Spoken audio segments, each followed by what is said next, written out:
Character Introduction 1. Tinn, Jirawatanakal. Current Student Council President, elected with 98% of the vote. An outstanding student for 5 consecutive years, maintaining a perfect 4.00 GPA every semester. Portrayed by Gemini Norowit as Tinn. 2. Gun, Kanafal Wangwidya. Candidate for Student Council President, receiving 2% of the vote in the election. An excellent student with an average GPA of 3-point-something. A musician at the school. Portrayed by 4th Natawat as Gun. 3. Thusun, Tuzin Sarudakorn. Vice President of the Student Council and Tinn's close friend. A basketball player at the school. Portrayed by Mark Pakin as Thusun. 4. Prai Danikesoanthorn. One of Gun's close friends. An outstanding student and the school's academic Olympiad representative. Portrayed by Ford Allen as 5. Yathan Thanamanakal. One of Gun's close friends.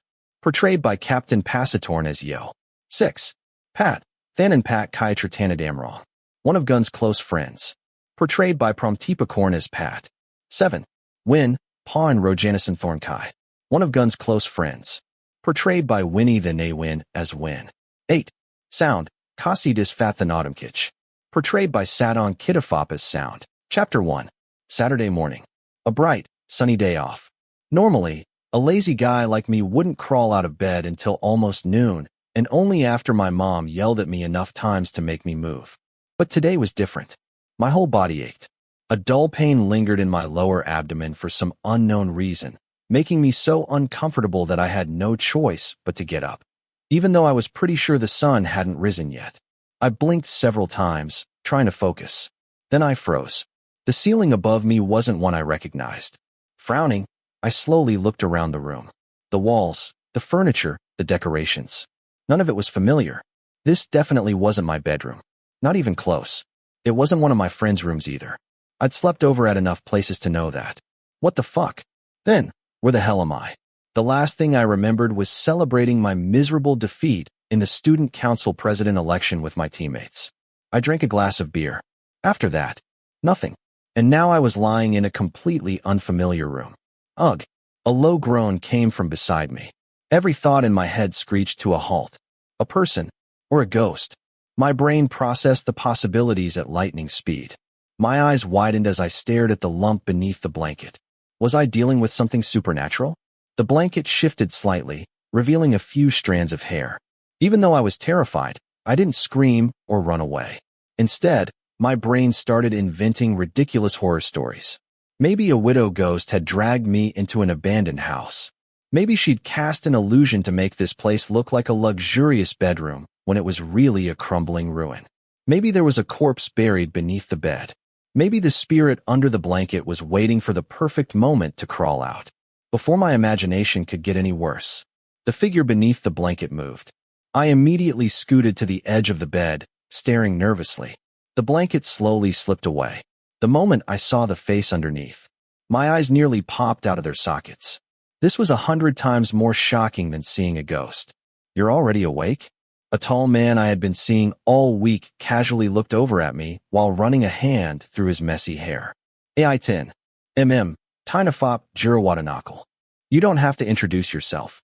I know exactly who you are. Handsome, smart, cool. The newly elected student council president. The bastard who crushed me in the election, made me drink until I blacked out, and somehow ended up sharing a bed with me. What? Looking for a story to tell?" Tinn rolled onto his side, propping his head up with one hand as he looked at me with obvious annoyance. "What are you doing here? You did quite well last night." The smug look on his face made him sound like the villain in a cheap drama. "What the fuck are you talking about?" I shot upright, ready to argue. Then I noticed something. Wait, I'm not wearing any clothes. I yanked the blanket higher. No. Why the hell am I naked? You were pretty passionate last night. The handsome bastard spoke in a low voice and raised an eyebrow. "Damn it, Tinn." I exploded. What the hell was he talking about? "I'm not as smart as you are. Stop talking in riddles. The evidence is on the floor." His expression remained completely serious, which somehow made it even more suspicious. I swear this wasn't the same Tinn everyone admired. The model student. The academic Olympiad representative. The student council president who won by the biggest margin in school history. This guy had to be an imposter. I looked down at the floor. My heart nearly stopped. My clothes were scattered everywhere. Some of them were torn. Judging by the damage, whoever did it hadn't exactly been gentle. The clothes were mine.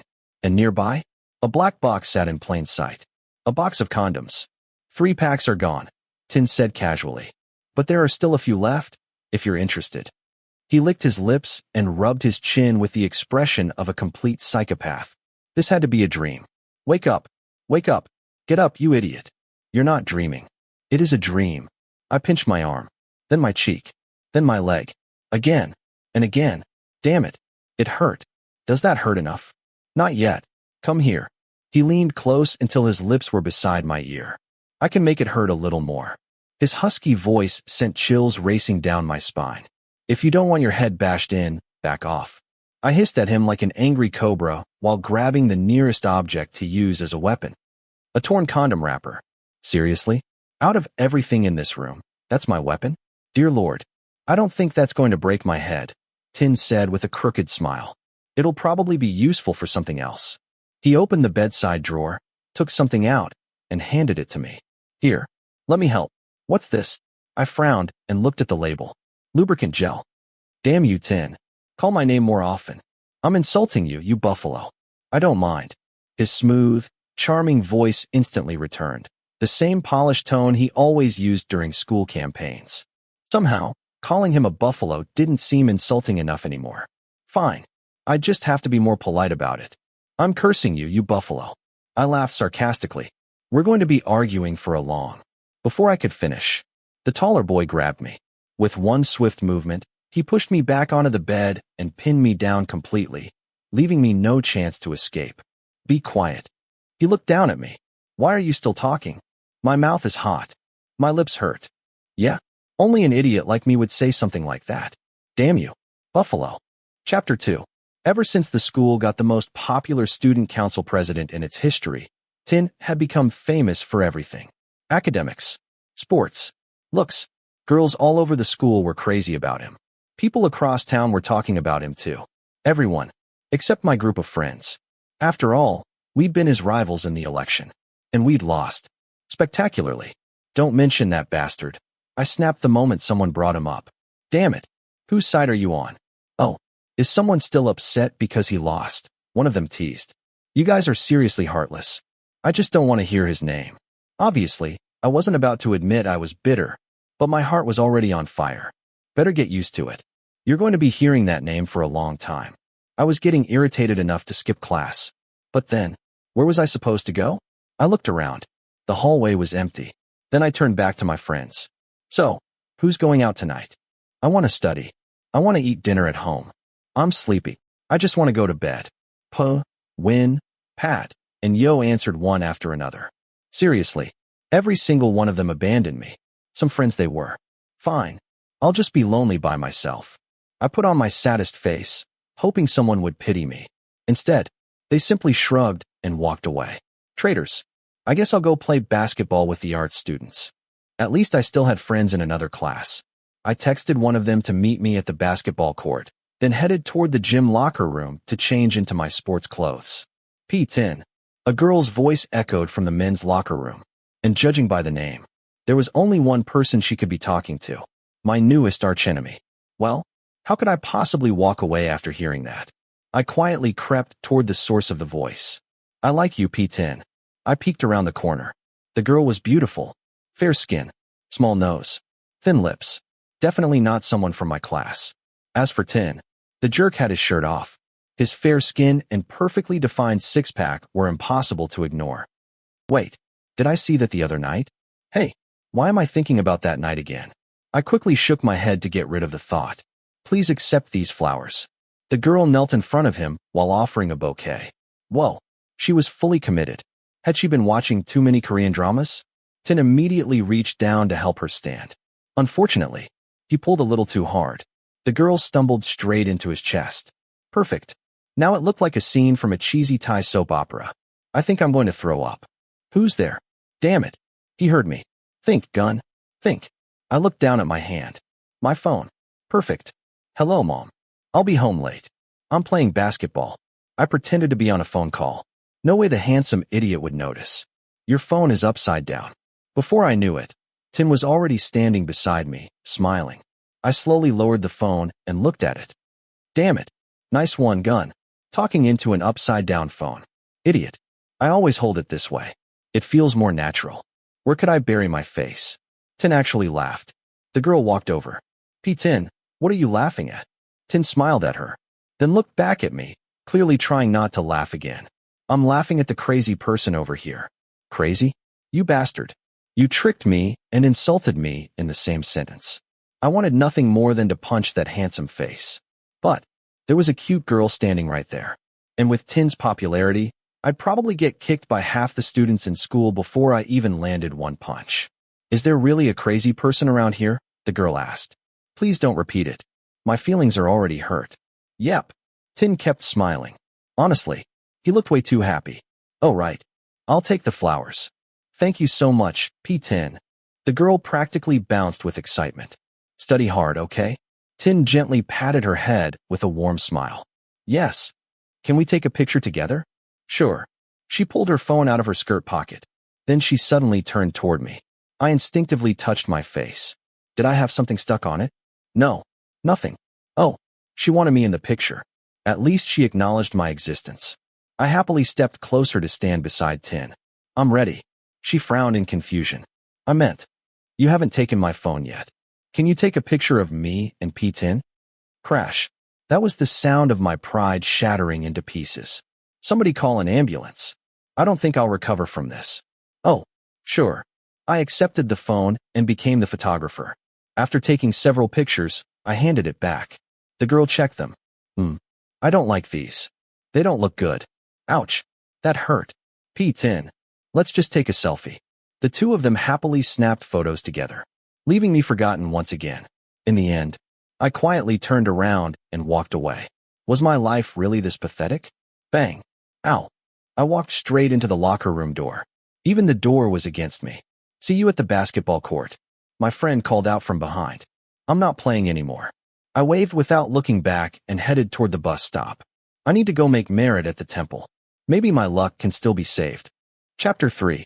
That afternoon, the student council held a meeting with all the club presidents to discuss the budget allocations for each club. As the president of the Universal Music Club, I had no choice but to attend. Unfortunately, that also meant seeing him, the annoyingly overbearing student council president. When I entered the meeting room, every seat in the back had already been taken. I ended up sitting in the front row beside the president of the Sewing and Crochet Club. One by one, the student council members entered and took their seats. Tinn walked in last. Of course, like the dramatic entrance of the wealthy male lead in a TV drama. The moment he stepped inside, he narrowed his eyes, looked straight at me, and smiled. What? Has your Botox worn off? Or is your face just permanently stuck like that? I immediately turned to the girl beside me and pretended to be deeply interested in her crochet project. One of the student council members picked up the microphone. Today we've invited all of you here to explain how this year's budget will be allocated to each club. We'll determine the amounts based on how much each club has contributed to the school's reputation. What does that mean? The president of the library club asked, voicing the same question everyone else, including me, was thinking. It means the clubs that have brought the greatest recognition to the school over the past 3 years will receive the highest budgets. The rest will be ranked accordingly. As soon as the explanation ended, the president of the gardening club stood up. That's unfair. I couldn't help smiling. Finally, someone else was willing to challenge the student council. Unless, one of the council members looked at him calmly. You don't need a budget? The room instantly fell silent. Really, everyone disagreed. But nobody dared say another word. No one wanted their club's budget cut. This is the proposed budget allocation for all 30 clubs. The projector switched on. The list appeared on the screen. Number 1. Genius Club, 50,000 baht. Number 2. Academic Olympiad Club, 50,000 baht. Number 3. Super Math Club, 10,000 baht. Number 30. Universal Music Club, 2,000 baht. I rubbed my eyes. Twice. Had I read that correctly? 2,000 baht. Not $2,000. 2,000 baht. How is that supposed to cover anything? I was about to jump up and protest when another student council member quickly spoke. If anyone has questions, Please discuss them with the student council president after the meeting. Perfect. That's exactly what I planned to do. There was no way I was letting that bastard get away with this. I looked toward Tinn. He simply raised an eyebrow and smiled at me. He knew. He knew I'd be furious. Fine. I wasn't backing down. If I returned to my club with only 2,000 baht, the members would probably skin me alive. Eventually, the meeting ended. Everyone slowly left the room. Soon, only 3 people remained. Me, Tinn, and one of the student council members. The fish-faced assistant glanced at me, then quietly walked out, leaving only the 2 of us. You've got to be mocking me. I walked right up to Tinn. He looked up from the papers on his desk and gave me a crooked smile. Why would I mock you? Why? Seriously? You're jealous because I'm more handsome than you. That was honestly the only ridiculous explanation my brain could come up with. Maybe it was because I skipped breakfast. Tinn laughed. You're joking. I carefully filter every word before it comes out. I argued proudly. Tinn let out a long sigh. What a dull brain. Who are you calling brainless? The 2 of us.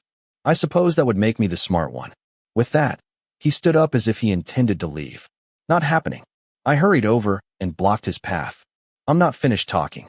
Tinn sighed again. Honestly, I should have been the exhausted one. Go ahead. I pointed straight at his face. He didn't say a word. Instead, he pressed his tongue against the inside of his cheek before taking a step toward me. Then another, and another, until my back hit the door. He planted one hand above my head, blocking my escape. I stared back at him, trying not to panic. Look carefully at my mouth. I am looking.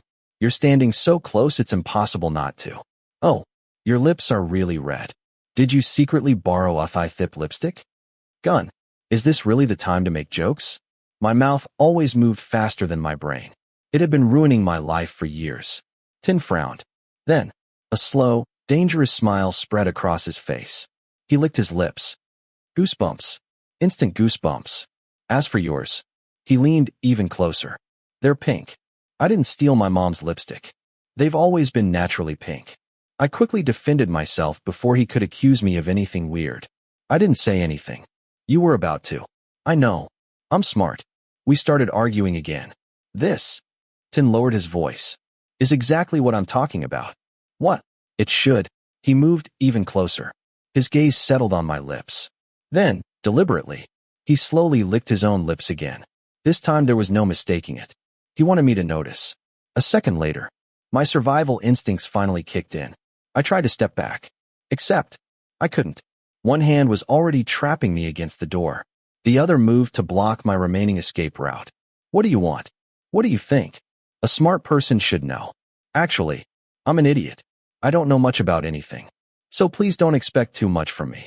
At times like this, being stupid was the safest strategy. Tinn raised an eyebrow, but he didn't move. Was he actually going to let me go? You're very good at changing the subject. Was that a compliment or an insult? You can decide. That ended the conversation. Tinn lightly flicked my lips with his fingers before pulling me away from the door. Then he opened it and walked out. Ow, that actually hurt. I wanted to scream after him. Unfortunately, students of every gender and every grade were already crowding around him. If I yelled at him now, I'd probably be trampled to death beneath a mountain of shoes. So, what am I supposed to do now? I scratched my head anxiously. Like I said, if I went back to my club carrying a budget of only 2,000 baht, the members would probably beat me to death, bury the body, then pour concrete over the grave to erase the evidence. What am I supposed to do? Chapter 4. There are no secrets in this world. I hadn't told the members of the music club about our budget yet. Apparently, the universe had other plans. The moment I stepped into the clubroom, dozens of angry eyes turned toward me. Each glare looked sharp enough to slice me into pieces and feed me to baby crocodiles. I instantly broke into a cold sweat. Hi. I gave everyone an awkward wave and forced a smile. No one smiled back. The room was completely silent. The murderous atmosphere alone was enough to make me consider committing harakiri. Sit here. Pat, our drummer, pointed to the empty seat in the middle of the room. You already know?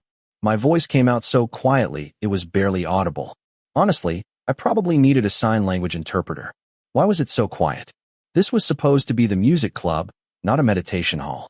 I knew the moment the student council announced it. Yo said. Tam, the president of the documentary club, came over and told us the music club only got 2,000 baht. Pat let out a tired sigh. I still can't believe it, our backup guitarist muttered sadly. Well, I can't believe it either. I argued with that handsome jerk. I insulted him. I even tried negotiating. It didn't work. That stone-hearted bastard doesn't have a single ounce of kindness, mercy, compassion, or sympathy for his fellow human beings. So, what do we do now?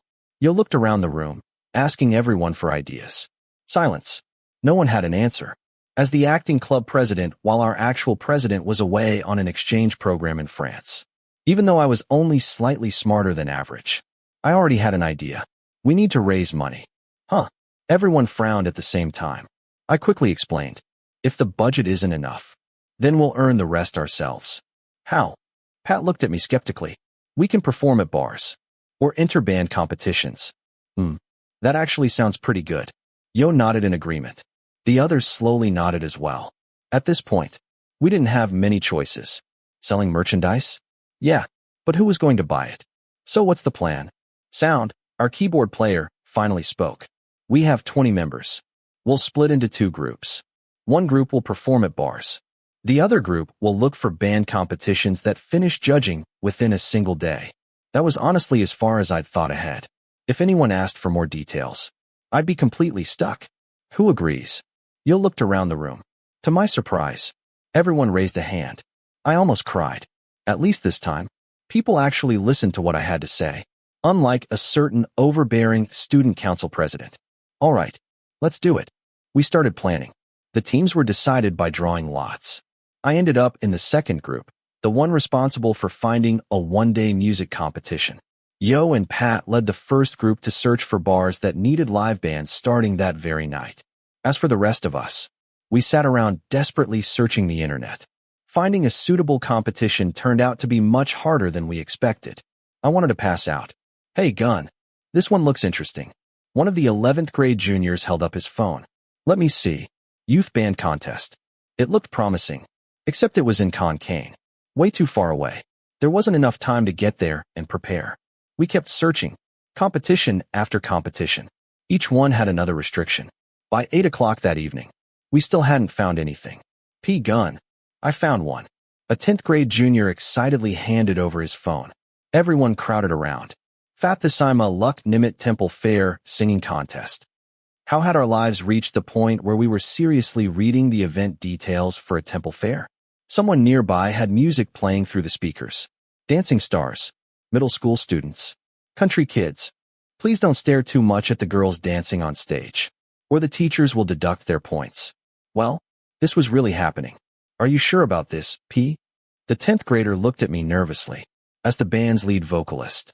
Honestly, I wanted to die, but we'd already come this far. There was no turning back now.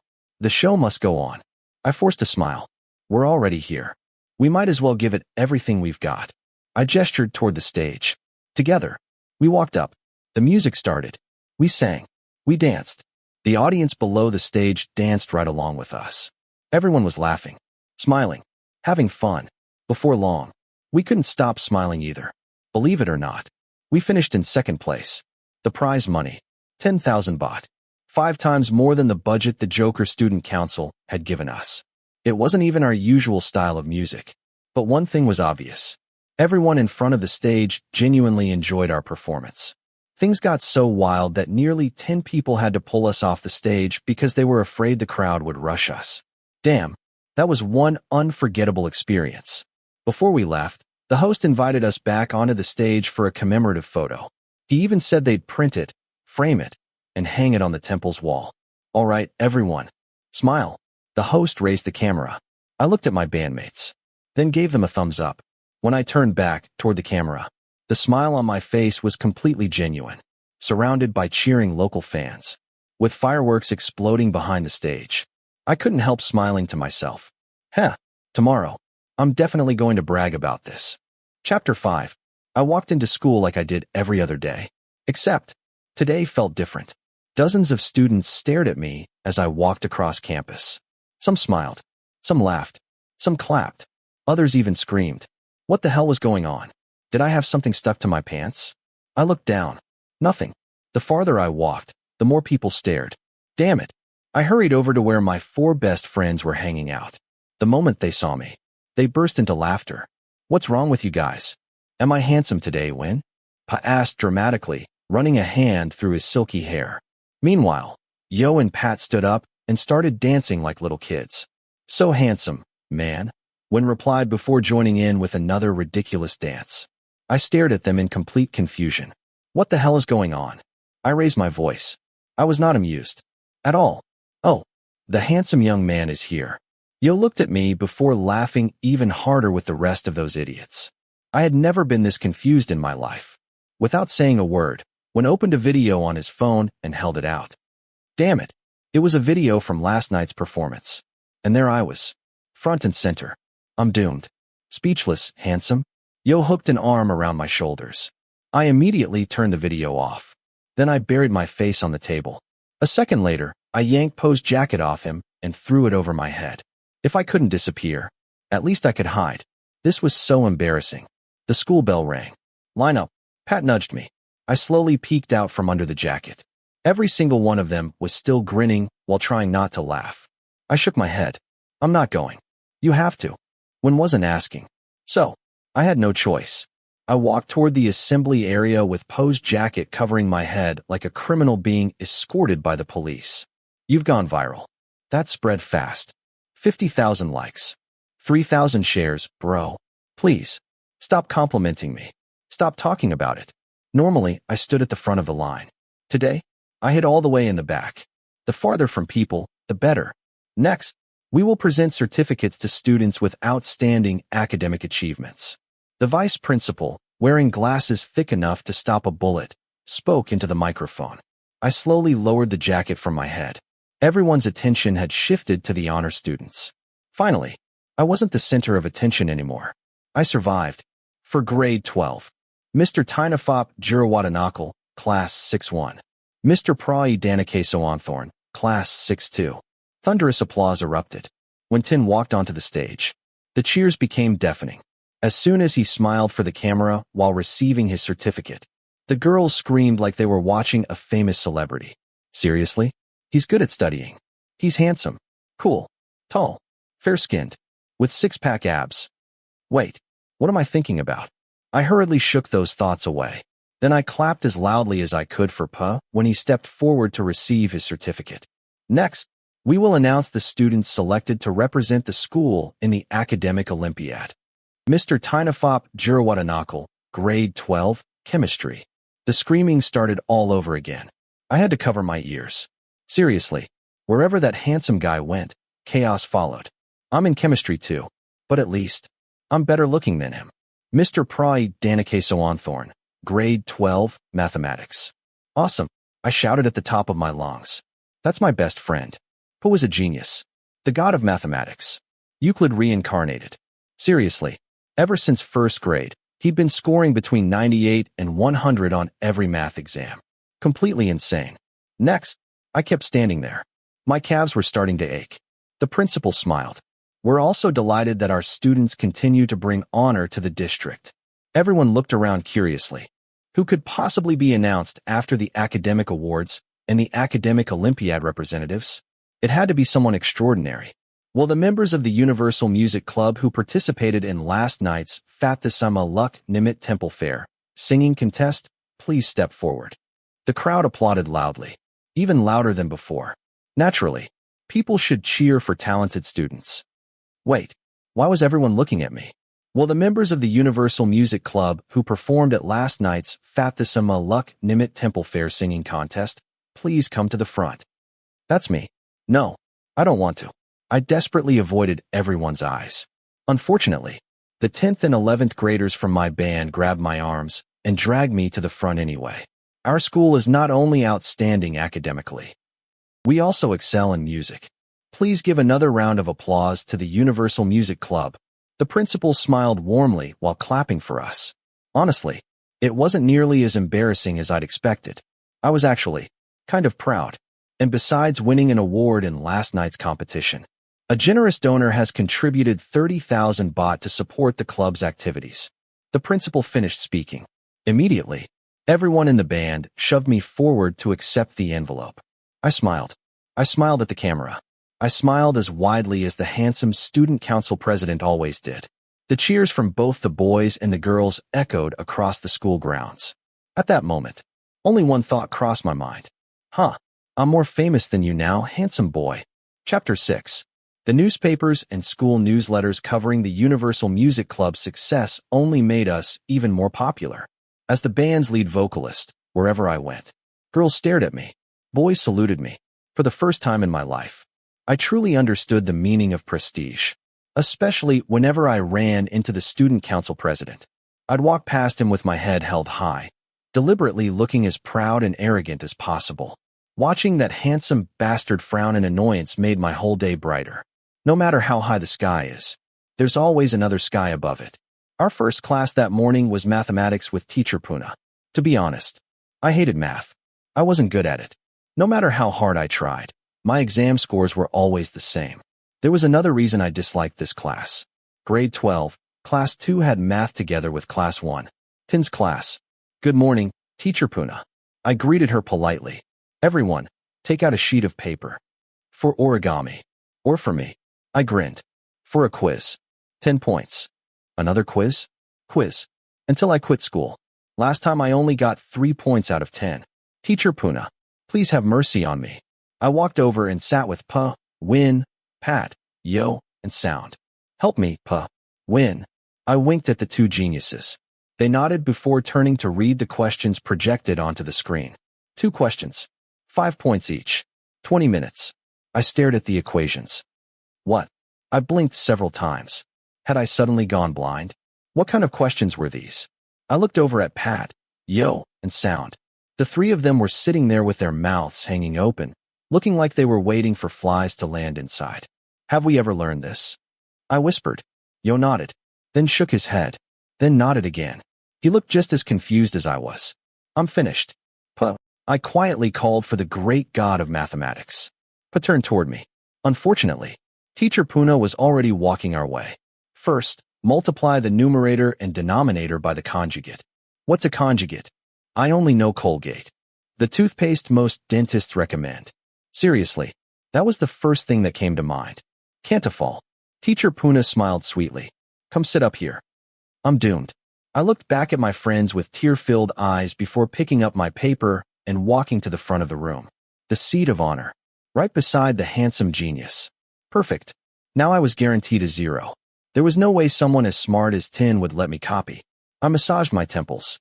I looked at the question, then my blank paper, then my pen. My mind was completely empty. Multiply the numerator and denominator by the conjugate. Then adjust the coefficient of x in the denominator to match the sign of 3x. I raised an eyebrow and turned toward Tinn. Did he just whisper the solution to me? No way. Was I dreaming? Tinn was actually helping me? But, even if he wanted to help, I was too stupid to understand half of what he was saying.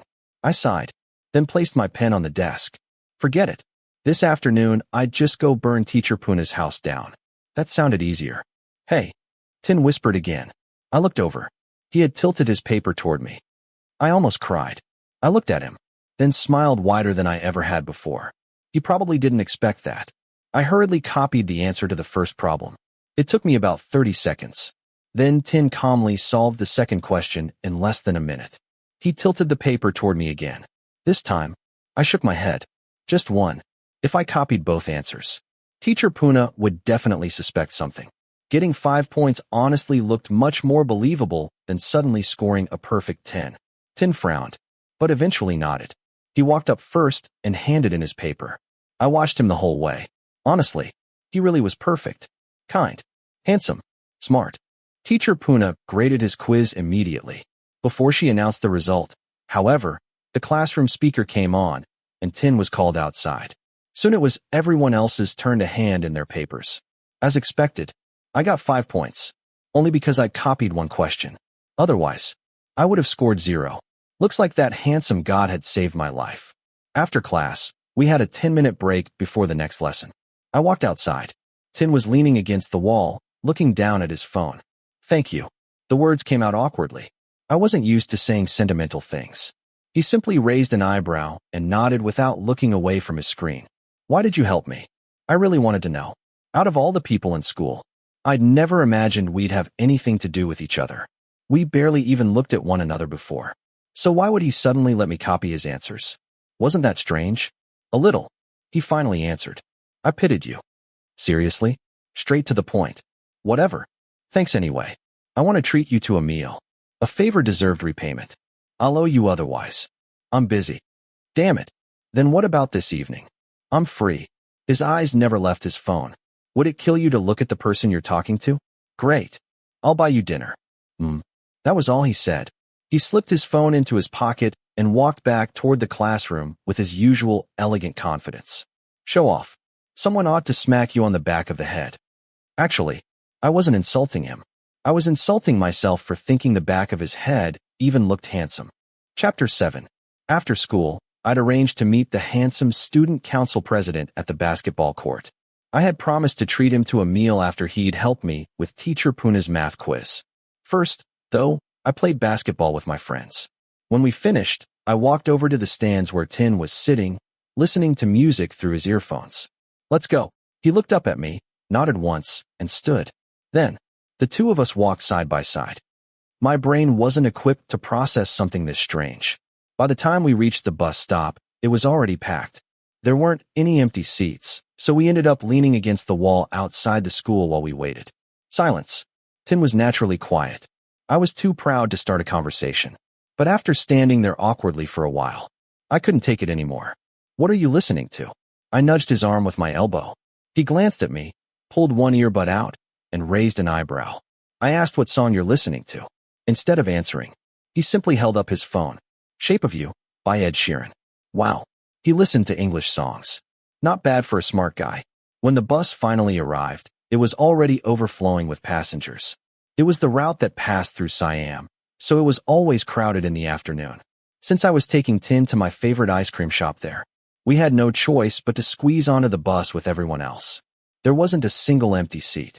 We had to stand shoulder to shoulder with the crowd. To Siam. I paid both fares.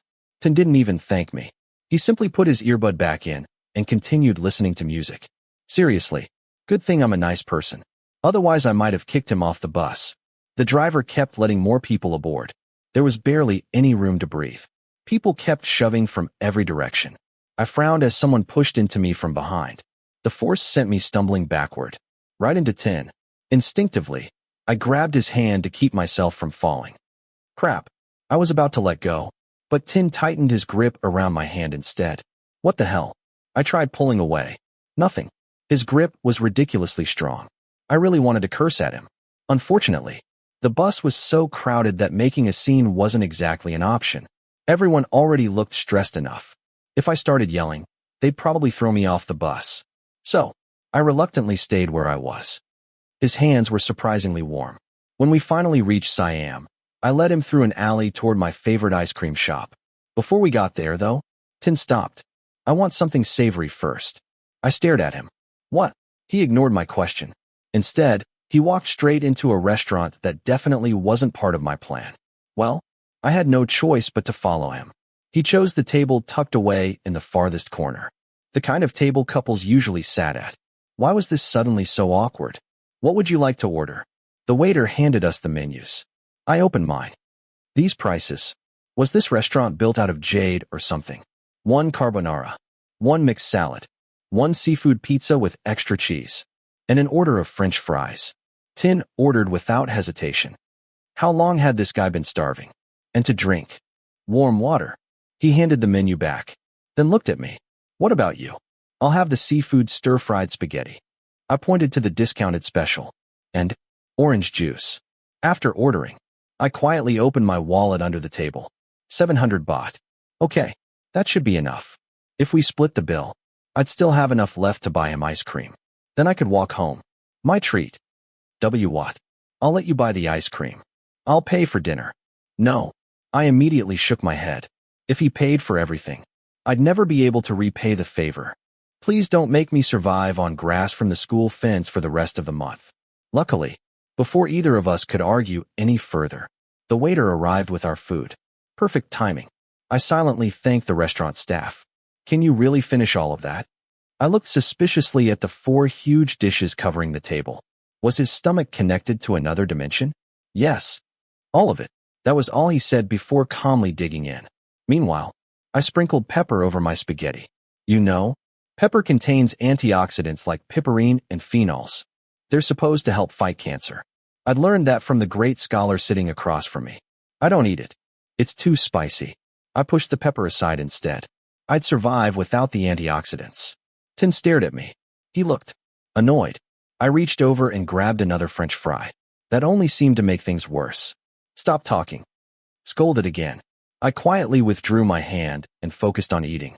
When we finished, Tinn paid with his credit card. Afterward, we walked over to the ice cream shop. I ordered my favorite, a small strawberry cone. Tinn ordered a large chocolate sundae with bananas and a mountain of toppings. Seriously, was he human or a giant? Is it good? I asked. It's decent. You're so annoying. When it was time to pay, I reached for my wallet. Just as I took out my money, Tinn had already handed over his credit card again. Wait, I'm paying. I protested. This was supposed to be my treat. He didn't say anything. I held out the money anyway. Here. He looked straight into my eyes. He stared so long that I started feeling nervous. I quickly looked away. Keep it. I've got it. He gently pushed my hand back, then stood up, walked out of the shop, and left me sitting there in complete disbelief. Handsome boy, you're really weird. Chapter 8. Normally, every Friday after school, I'd stay behind to practice with the music club. Today, though, more than half the members were busy with their own plans. Practice was canceled by default. As for me, I wasn't in any hurry to go home. Friday evening traffic was always a nightmare. So I decided to kill some time by watching the soccer team practice. Where are you going? I turned toward the voice. Tinn stood there with one hand in his pocket, staring at me like he was evaluating a priceless antique. Seriously, I'm not competing in a beauty pageant. None of your business. I shrugged dismissively. Tinn frowned. Again, he looked thoroughly unimpressed with both my answer and my attitude. Honestly, lately I'd discovered that annoying the smartest student in school had become one of my favorite hobbies. Answer properly. His voice was calm, quiet, cold enough to make me feel like I was standing in front of a murderer. Maybe I should tone it down a little. I'm going to watch soccer. His brow furrowed for what had to be the millionth time. I was starting to wonder if the muscles in his forehead ever got tired. Why aren't you going home? I almost answered. Why do you care? But one look into those piercing eyes made me rethink that plan. Traffic. He nodded in understanding, then simply turned around and walked away. Without another word. Without even saying goodbye. Wow. Your social skills are seriously terrible, Mr. Student Council President. I silently complained as I watched him leave. While waiting for soccer practice to begin, I sat down on one of the marble benches and pulled out my homework. Well, someone else's homework. No matter how lazy or hopeless I was, at least I always made sure to submit my assignments. I opened Poe's math notebook. Time to continue the ancient tradition. Copy and paste. A true disciple. Idiot. A voice spoke from behind me. Before I could react, Poe's notebook disappeared from my hands. I immediately looked up. Tinn. He stared at me expressionlessly. Copying someone else's homework. Are you proud of that? I'm not copying. I'm studying. Damn it. Even he didn't believe that. Fine. I can't do it. There was no point denying it anymore. I put on the most pitiful expression I could manage. Maybe he'd feel sorry for me. Instead, idiot. Seriously, if you call me an idiot one more time, I was going to stab you and feed your intestines to vultures. That insult was evolving into something personal. Do it yourself. Tinn tucked Poe's notebook behind his back. Now I had no choice but to solve the first problem myself. My head felt completely empty. I can't. He looked at me. I really couldn't. What was I supposed to do? I wasn't born as a genius like you. My hands were literally shaking. I looked at him with pleading eyes. He sighed. A long, exhausted sigh. Then, he sat down beside me. I'll teach you. What? I stared at him, eyes as wide as goose eggs. Had I heard that correctly? Who would have thought the guy who constantly argued with me would willingly teach me math? Look at the question. After only a few minutes, I realized something. Tinn wasn't just smart. He was a monster. He solved calculations so quickly it felt like light traveling from the sun to Earth. Do you understand? He looked at me expectantly after explaining the first problem. I slowly shook my head. He sighed again. We'll start over. Damn it. Back to question 1. At this rate, would I even finish before Sunday? I gave him my best pleading look. Please don't. He glared at me. Stop complaining. Just do it. Do you understand limits? He looked at me. I responded with the biggest, brightest smile I could manage. My brain had already shut itself down. Smack. He flicked me on the forehead. Then he pulled the notebook closer and patiently explained every line, pointing at each step with his finger. After that, he gave me another problem to solve. If I got it wrong, I'd get smacked again. Honestly, he was getting way too violent. You don't have to sit so close. I finally muttered. His face was so close now that I could feel his breath brushing against my cheek. Stop worrying. Just solve it. Excuse me. I would like to declare sovereignty over my own personal space. This was clearly an invasion. Okay. I finished the problem and handed him the paper. I got it wrong again. Couldn't you at least encourage me once? Young people need compliments too, you know? What do you think? I looked up at him. Our eyes met. It felt exactly like one of those soap operas. The hero and heroine accidentally lock eyes. Everything goes silent. Romantic music starts playing. Then the scene fades to a bedside lamp or a full moon. Tinn didn't answer. He simply kept looking at me. I'll figure it out myself. I instinctively leaned back. For the sake of both my physical and mental safety. Very good. Huh? What's good about it? I made you think. Maybe. He raised an eyebrow and smiled mischievously. Shut up. I immediately scooted farther away. A safe distance. One where I could still escape if necessary. Eventually, I finished all of my homework by myself. Whether the answers were right or wrong, I didn't care anymore. And I definitely wasn't letting that handsome jerk check them. I'm going home. See you. I turned to leave. Wait. What? Aren't you going to thank me? For what? For teaching you. That wasn't teaching. That was torture.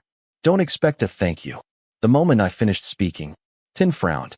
His cheek twitched as he pressed his tongue against the inside of it. Smack. Ow. He flicked my forehead hard enough to make me stumble. Then he calmly walked away. I chased after him, ready to smack him back.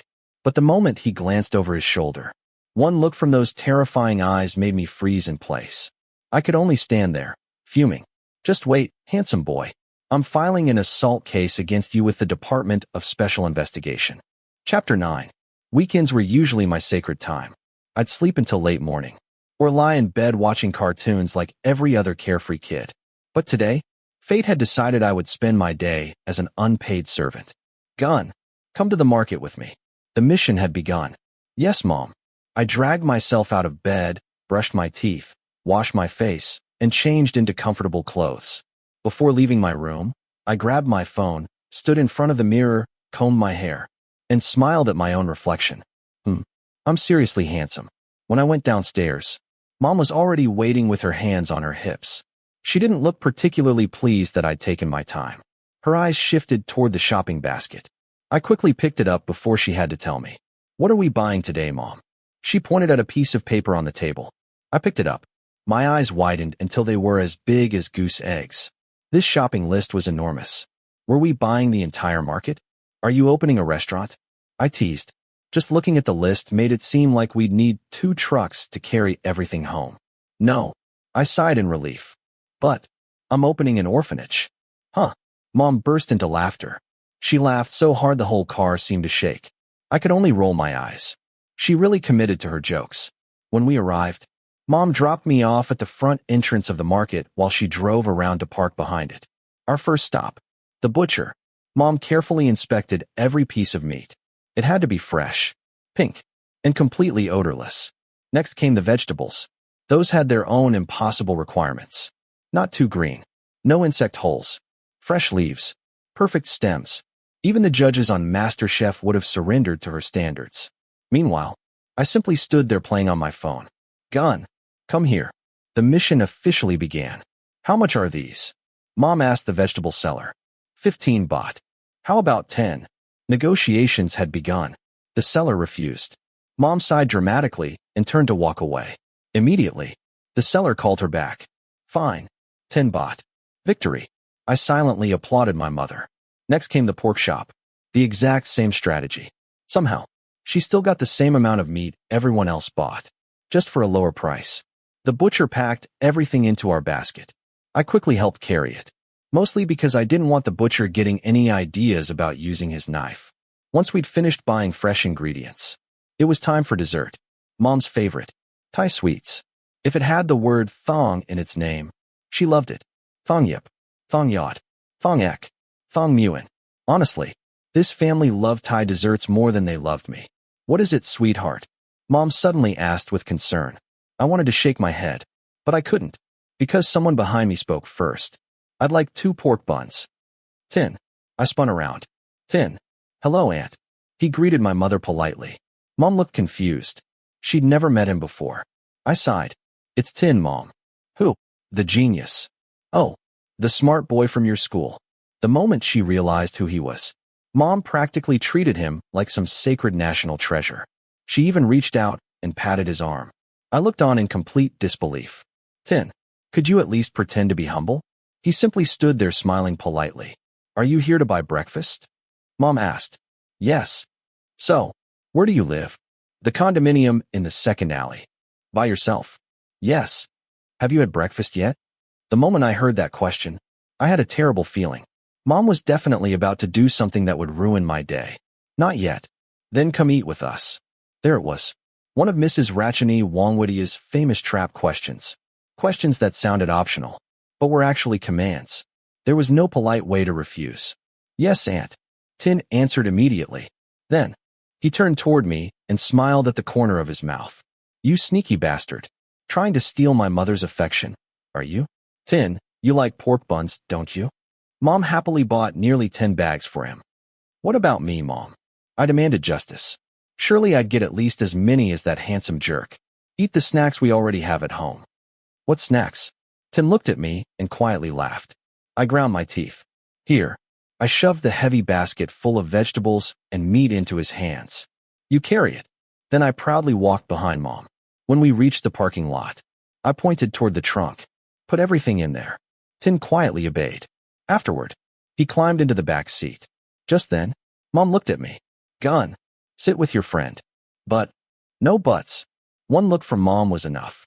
I sighed, then climbed into the back seat beside Tinn. What are you looking at? I snapped irritably. Nothing. He answered with that infuriating little smile again. He was definitely making fun of me. I wanted to punch him. Unfortunately, Mom would probably lecture me until my ears fell off.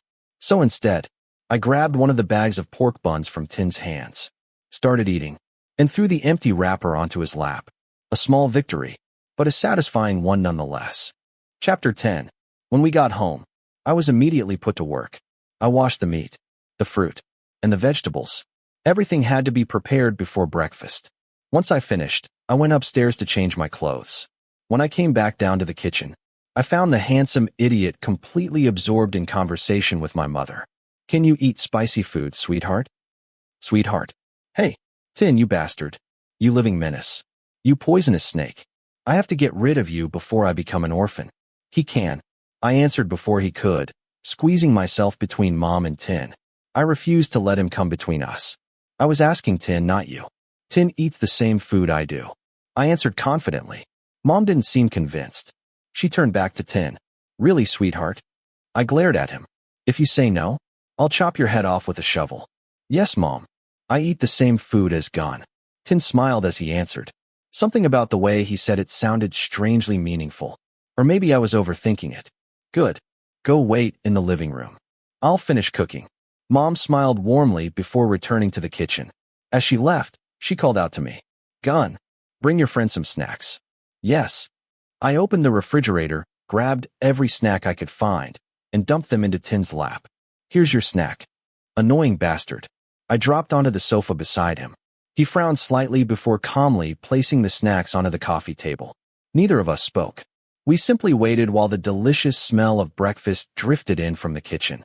I picked up a steamed pork bun, split it in half, and held one piece toward him. Pork bun. Tinn paused the game on his phone and looked at me. His expression was impossible to read. For some reason, his eyes reminded me of the way people looked at someone they liked. It sent goosebumps racing down my spine. Hey, instead of taking the bun from my hand, he leaned forward, opened his mouth, and took a bite directly from my fingers. Then, his tongue deliberately brushed across my fingertips, licking away the bits of pork that were still there. Goosebumps. Everywhere. Gross. I yanked my hand back. Without thinking, I wiped my fingers all over his shirt. Who knows what kind of germs are in your saliva? What if you have rabies? Tinn simply raised an eyebrow as if he had no idea what I'd been talking about. My blood pressure shot through the roof. I stood up, ready to yell at him. But at that exact moment, Mom walked in. Lucky bastard. Breakfast is ready. The table was overflowing with food. Stir-fried vegetables. Fried squid with curry spices. Garlic and pepper pork. Dish after dish covered the table. Try it, sweetheart. Mom smiled warmly at Tinn. He smiled back and began eating. Watching him enjoy my mother's cooking irritated me more and more, until I couldn't stop myself. Close your mouth before bees fly in. Mom, don't embarrass me like that. What did you say? I snapped at Tinn as he quietly laughed. The jerk simply shook his head and kept eating. Honestly, he ate like he hadn't seen food in weeks. After breakfast, as a responsible host, I immediately escorted our honored guest toward the front gate. Just as I was about to send him home, my beloved mother interrupted. She invited the handsome nuisance back inside because she wanted to get to know her son's best friend better. Mom, he's not my friend. Isn't it lonely living by yourself in a condo? Sometimes. Tinn answered with the sweetest, most innocent smile imaginable. Nothing like the irritating grin he always gave me. Then let Gun keep you company sometimes. Mom, please don't betray your own son. I'm busy. I answered immediately. There wasn't even a 1 in a million chance I'd do something like that. Even if Mom forced me. What are you busy with? Every day you watch cartoons. You don't study. You don't even do your homework. Mom scolded me without mercy. Tinn smiled to himself. What are you so happy about? Could you help teach Gun? Mom asked. You can do that, can't you? She looked hopefully at Tinn. I glared at him just as fiercely as I had in the kitchen. Please. Just refuse. Of course, Mom. What? No. Thank you. Mom beamed happily before continuing her conversation with him. The topic soon shifted to university plans and future studies. A conversation I had absolutely no place in. Compared to someone like Tinn, I was basically dirt. Or maybe mud. After they finally finished talking, I escorted him to the front gate. I'll walk you out. Same short reply as always. And don't come here again. I made my position perfectly clear. The only son of this household did not welcome him. Why? Tinn frowned. He actually looked dissatisfied. Good. I don't like you. I answered honestly. He froze for a second, then turned around and walked through the gate without another word. That was easier than I expected. But just as I closed the gate, he suddenly turned back. A slow smile spread across the corner of his mouth. He raised an eyebrow. But I like it here. I'll be back. Then he hailed a taxi and left for his condo, leaving me standing at the gate, shouting after him until my voice went hoarse. Handsome bastard. I hate you. Chapter 11. Biology was another subject I absolutely hated. It didn't require as much calculation as math, physics, or chemistry, but it demanded an unbelievable amount of memorization. Unfortunately, more than half of my brain was already filled with sawdust. I was one of the last students to enter the classroom. At first, I felt relieved. There wasn't a quiz today. Thank goodness. But the moment my butt touched the chair, Teacher Wakanda spoke. Today you'll be working in groups of 4 to complete a genetics exercise. Work together. The instant she finished speaking, I spun toward my friends. There were 6 of us, including Sound. We could split into one group of 4, while the other 2 joined another team. I'll go find 2 more people. Everyone agreed. Perfect. Or so I thought. I've already assigned the groups. Teacher Wakanda destroyed my entire plan with one sentence. She told us to look at the projector screen. Group 5. 1. Tainafop Jirawatanakal. M6, Class 1. 2. Tanyafat Wuthabarabun. M6, Class 1. 3. Kakanin Lurtwarnan. M6, Class 1. 4. Kantafal Wangwidya. M6, Class 2. I swear in front of the school's Buddha statue. I wasn't dreaming. I had to work with that handsome jerk, and the other 2 were from Class 6-1. I didn't even know them. I immediately turned toward Pat and Yo with pleading eyes. Please, why don't you switch with me? Please. I don't want Teacher Wakanda to kill me. Yo immediately walked away. Pat followed right behind him. You got grouped with all the geniuses. You should be happy. Huh. Thank you very much. My wonderful best friends. After everything I'd done for them, they abandoned me without even looking back. Traitors. Once teacher Wakanda finished explaining the assignment, everyone gathered with their groups. I walked over to table 5. Tinn and the other 2 were already waiting. I forced a polite smile before taking my seat. There are 4 questions. Let's each solve one. One of the girls suggested. Everyone except me agreed immediately. She divided the worksheet with a ruler and handed each of us a different question. Everyone started writing right away. They were so diligent.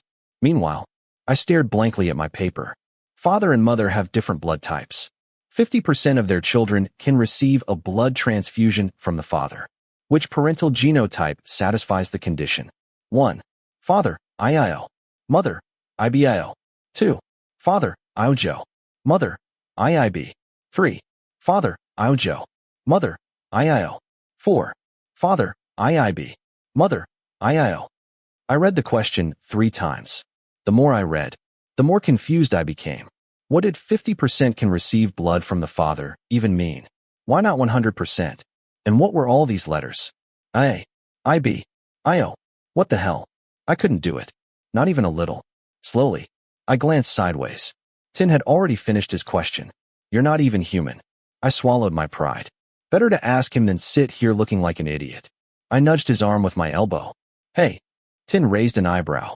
I put on the saddest face I could manage and held my paper up like I was begging for mercy. Do it yourself. Ugh. I screamed silently inside. Completely useless. I can't. I whispered quietly so the other 2 wouldn't hear.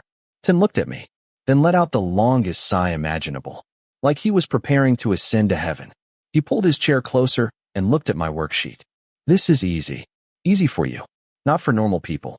How do I do it? I asked as pitifully as possible.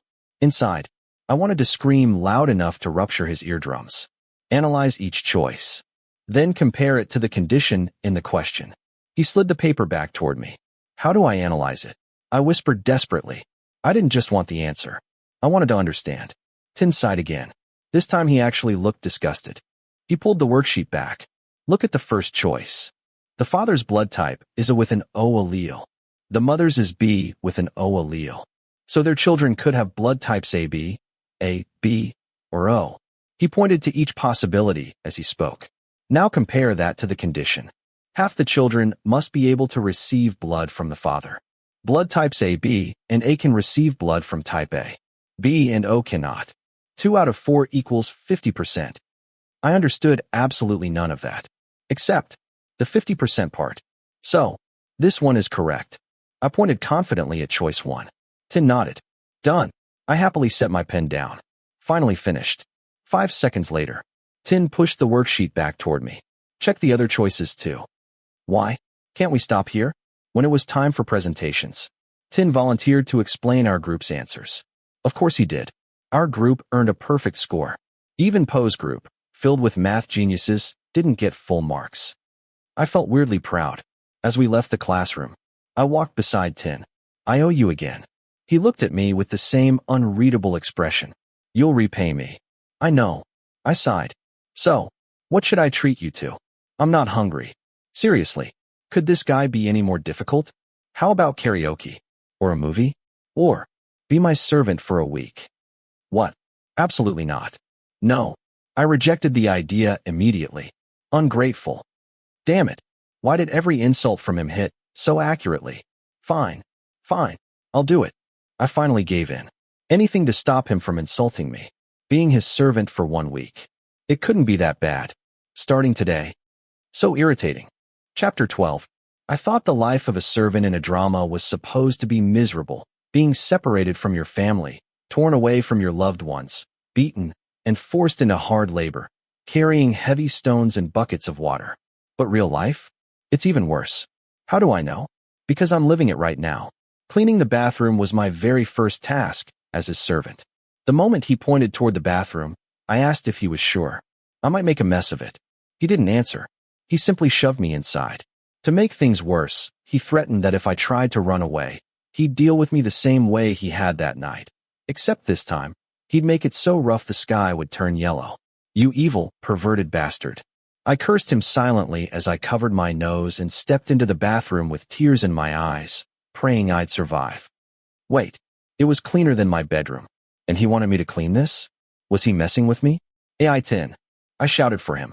If he opened that door, I'd curse him out. Silence. AI Tinn. I called again. Still silence. Damn it, Tinn.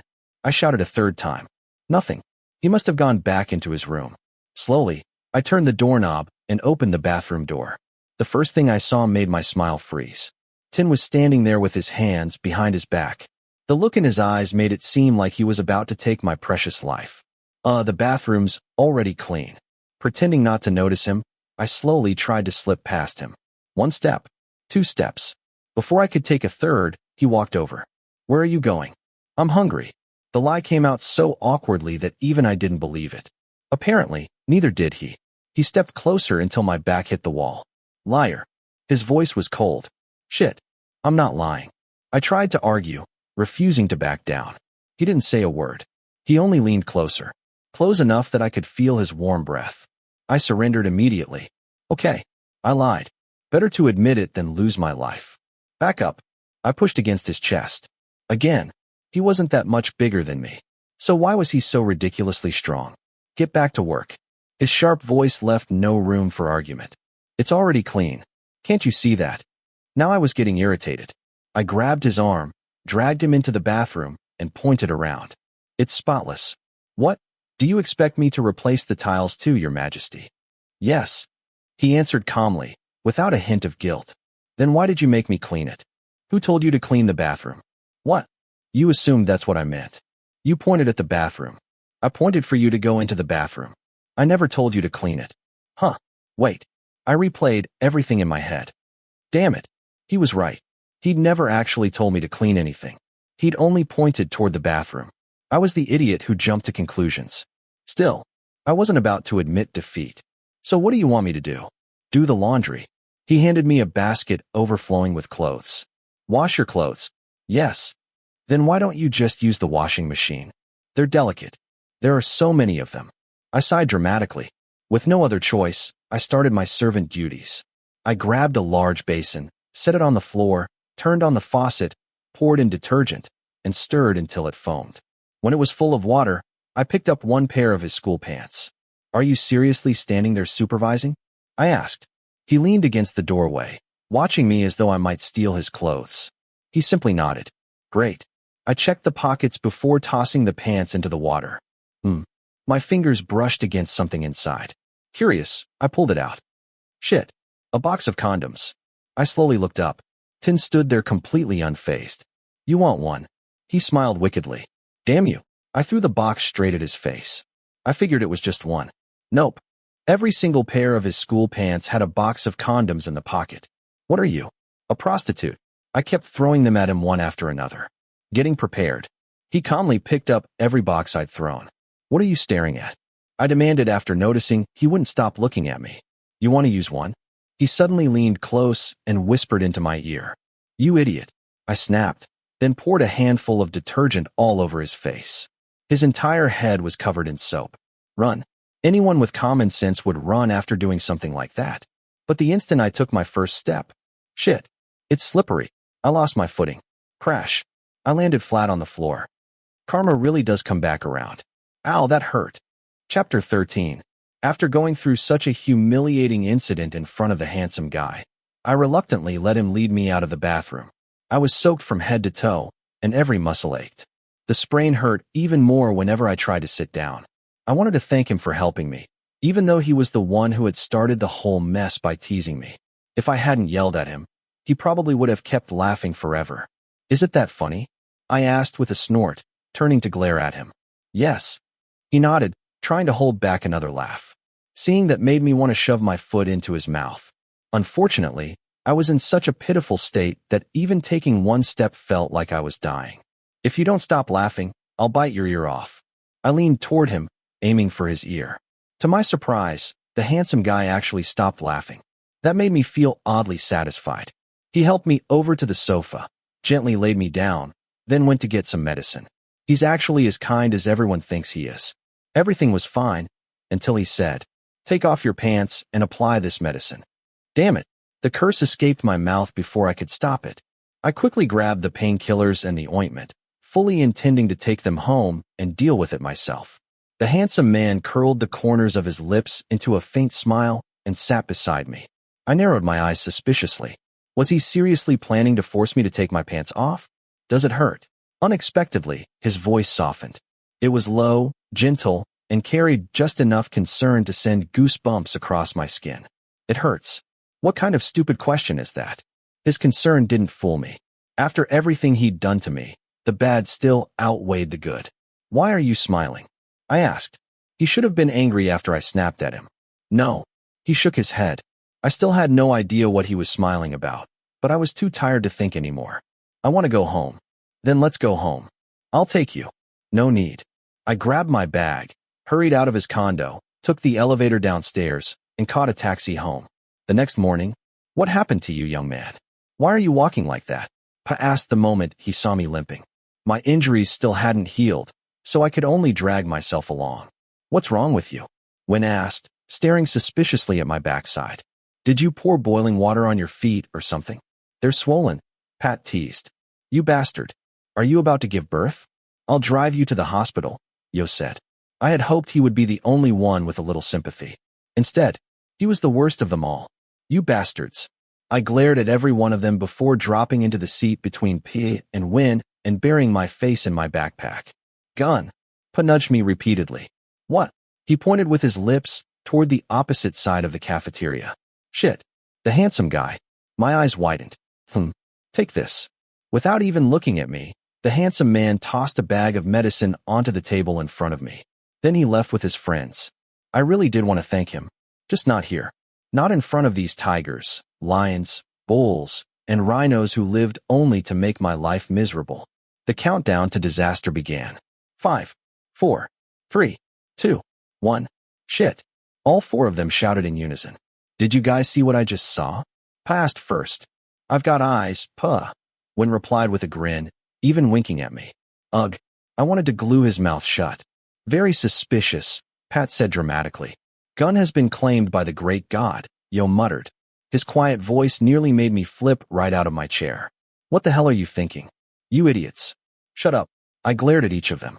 Now it's even more suspicious, Yo said casually, exchanging knowing looks with the others.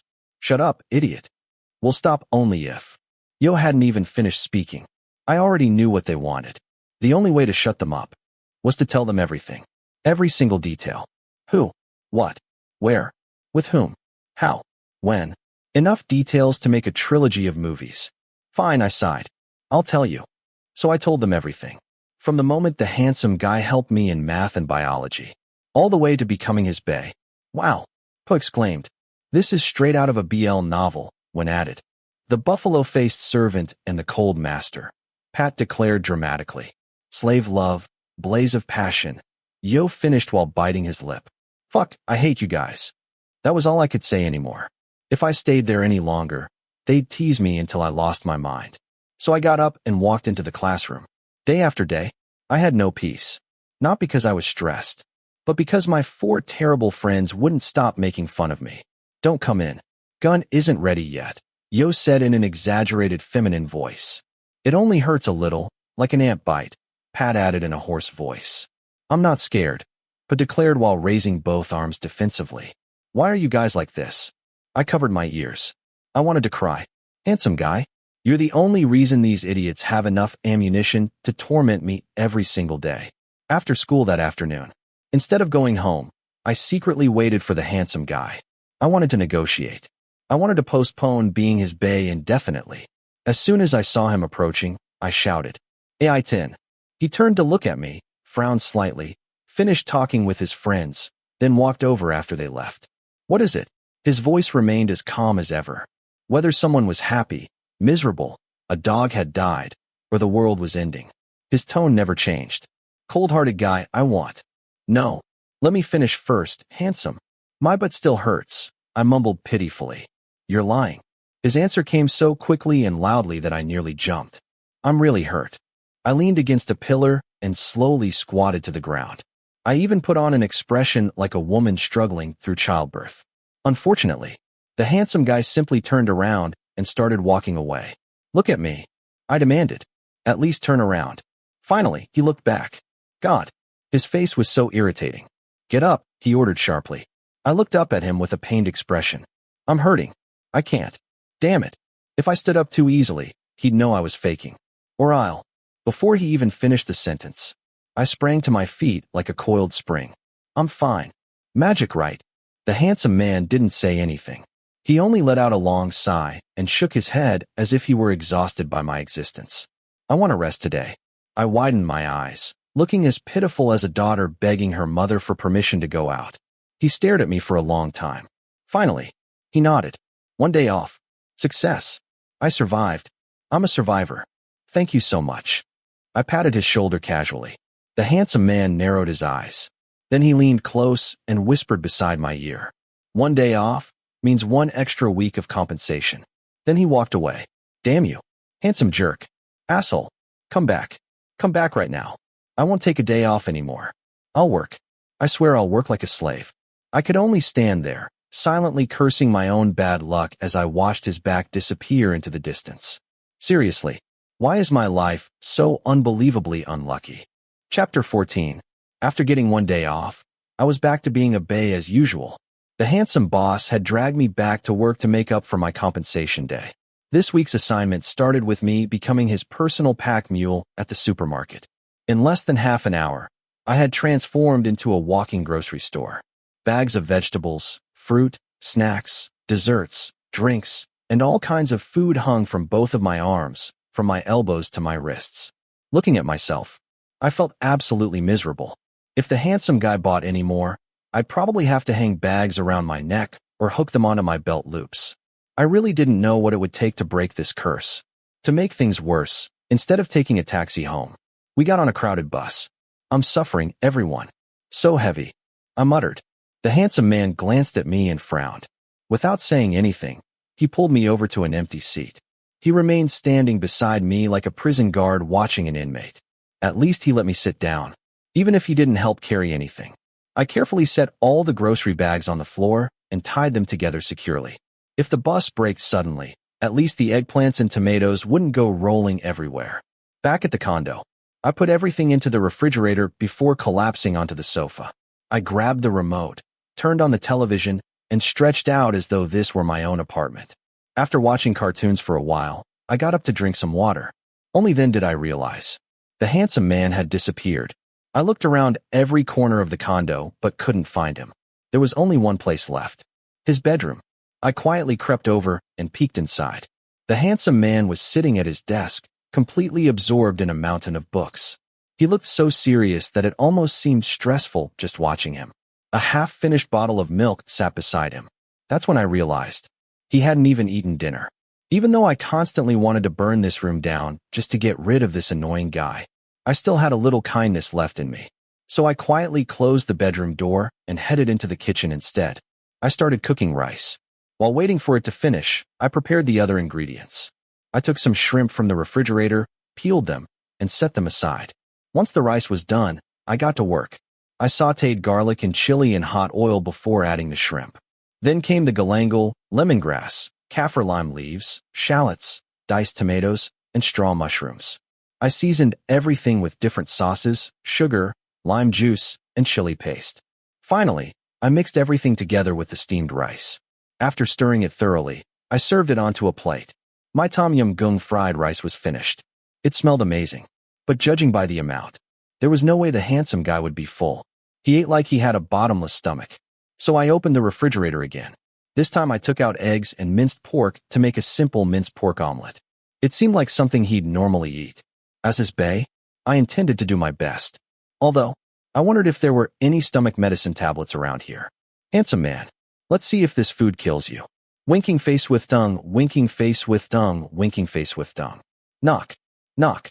I politely knocked on the handsome man's bedroom door, even though I'd sneaked in just a few minutes earlier.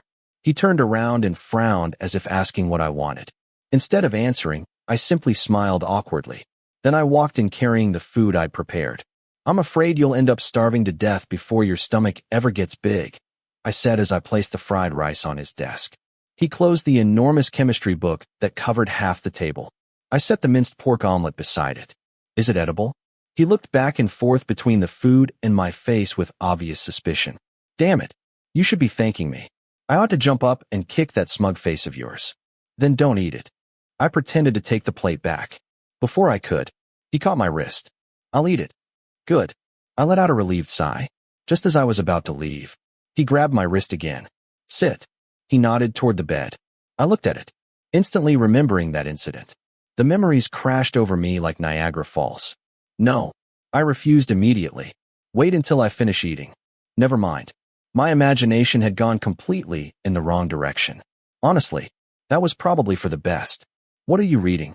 I asked after noticing he kept reading while eating. I'd never seen such a huge book before. Chemistry. The handsome bastard answered in his usual flat tone without even looking up. What terrible manners. I cursed him silently before leaning over to glance at the pages. This looks difficult. Is it difficult? Or is it only difficult because you're stupid? Damn it. Yeah. I'm stupid. I answered through gritted teeth in an overly cheerful voice. The world's greatest genius. If he knew what I was thinking, he'd probably just frown at me. After that, neither of us spoke again. I didn't want to keep exposing my stupidity, so I simply sat there, swinging my legs while waiting for him to finish eating. Thanks. He finally looked at me as he set his spoon down. I stood up and stacked the empty dishes together. Just as I turned to leave, he grabbed my wrist once more. What? Delicious. Of course. I shrugged proudly. Then I carried the dishes to the kitchen, washed them, and returned to the living room to gather my things. The handsome man was lying upside down across the sofa, holding my backpack. I want to go home. I reached for it. Instead, he stood up and slung the backpack over his own shoulder. I'll take you. You don't have to. As soon as I finished speaking, he flicked my forehead. Ow. Then he simply walked out of the condo. All I could do was follow him. Just drop me off here. That's enough. I said that after we reached the ground floor. He didn't answer. Instead, he hailed a taxi, opened the door, and practically shoved me inside. You really do force me around too much, handsome. When we arrived at my house, the handsome man walked in before I even had a chance to stop him. I hurried after him, trying to block the doorway. I desperately hoped my mother wouldn't see him. Hello, Mom. It wasn't me who said it. It was the tall guy standing beside me. Since when did my mother become your mother? Come in. When did you become a monk? I joked with my mother. She immediately shot me a look powerful enough to annihilate me from 500 meters away. I wisely shut my mouth. Have you eaten yet? My mother asked him. Humph. She asked him if he'd eaten. Meanwhile, her own son could apparently starve to death in his room. Gun cooked earlier. The handsome man answered politely. Gun cooked. Mom looked at me in disbelief. I proudly puffed out my chest, as if I'd just won the National Iron Chef competition. Was it delicious? She asked. Yes. He even cleaned every dish. I turned to stare at him. So, it really was that delicious. Good.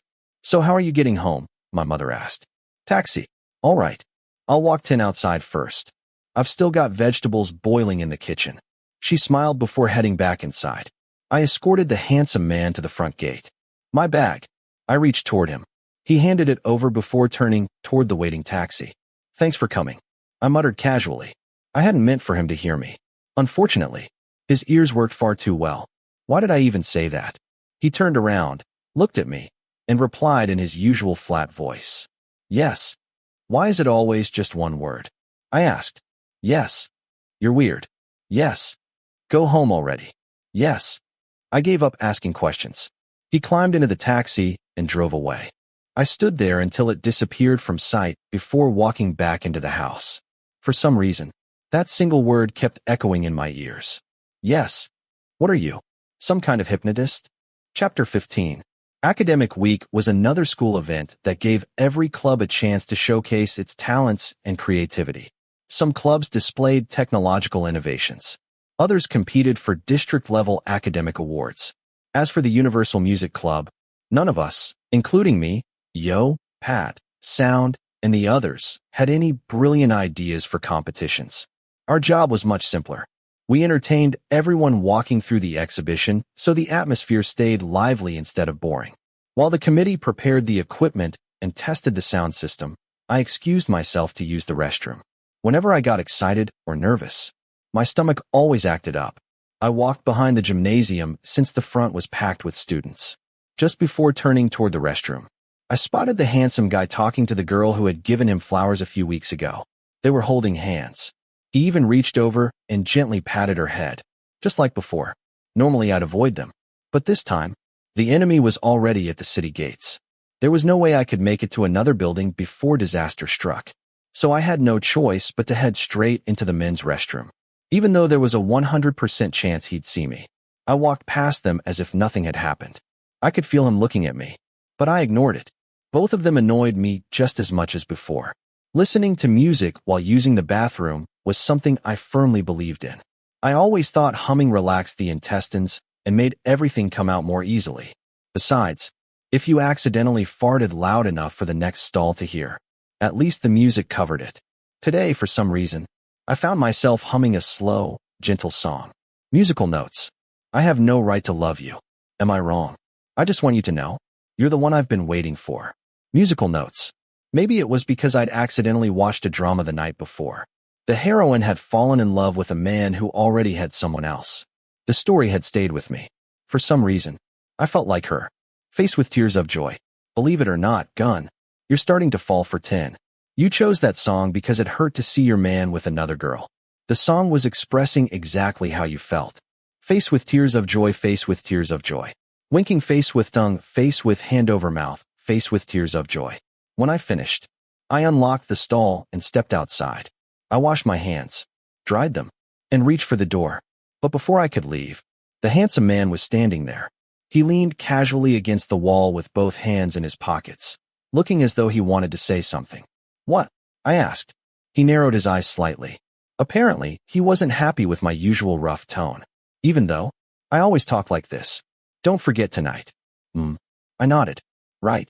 Tonight was another workday. I wondered what he'd make me do this time. Maybe drill through the tile floor, or reseal something around the condo. After washing my hands and grabbing a paper towel, I reached for the doorknob. Then the handsome bastard suddenly said, "There are some things you shouldn't overthink." I turned back, completely confused.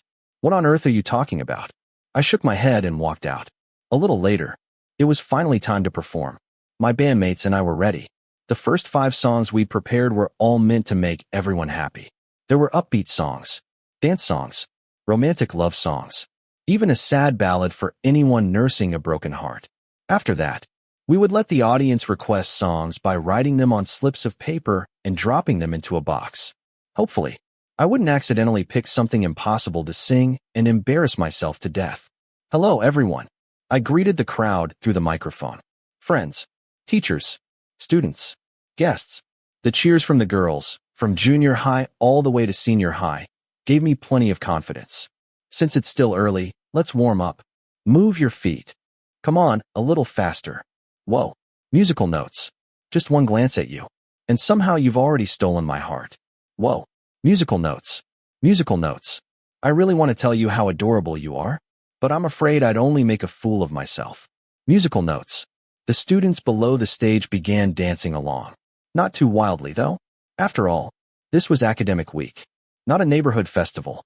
We had to behave like respectable intellectuals. At least, that's what the teachers kept telling us. By the time our 5th song ended, the applause had grown even louder. The crowd had doubled in size. Better yet, people had even started dropping money into our donation box. What a wonderful fundraising strategy. I held up the growing stack of song requests and showed them to Yo, Pat, Sound, and the younger club members. They simply looked at me.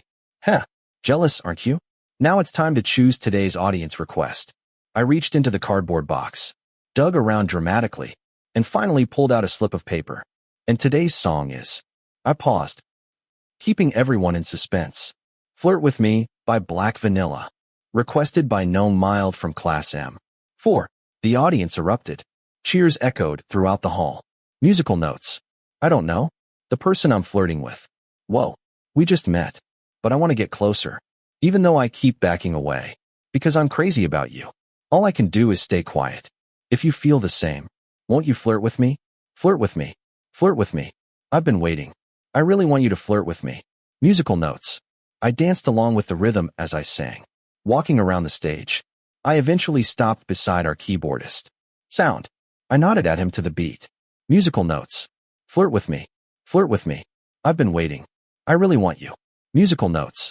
As soon as the song ended, The cheers were even louder than before. I smiled proudly and thanked everyone. Sound. Yo called out. I walked over. Sound raised one eyebrow.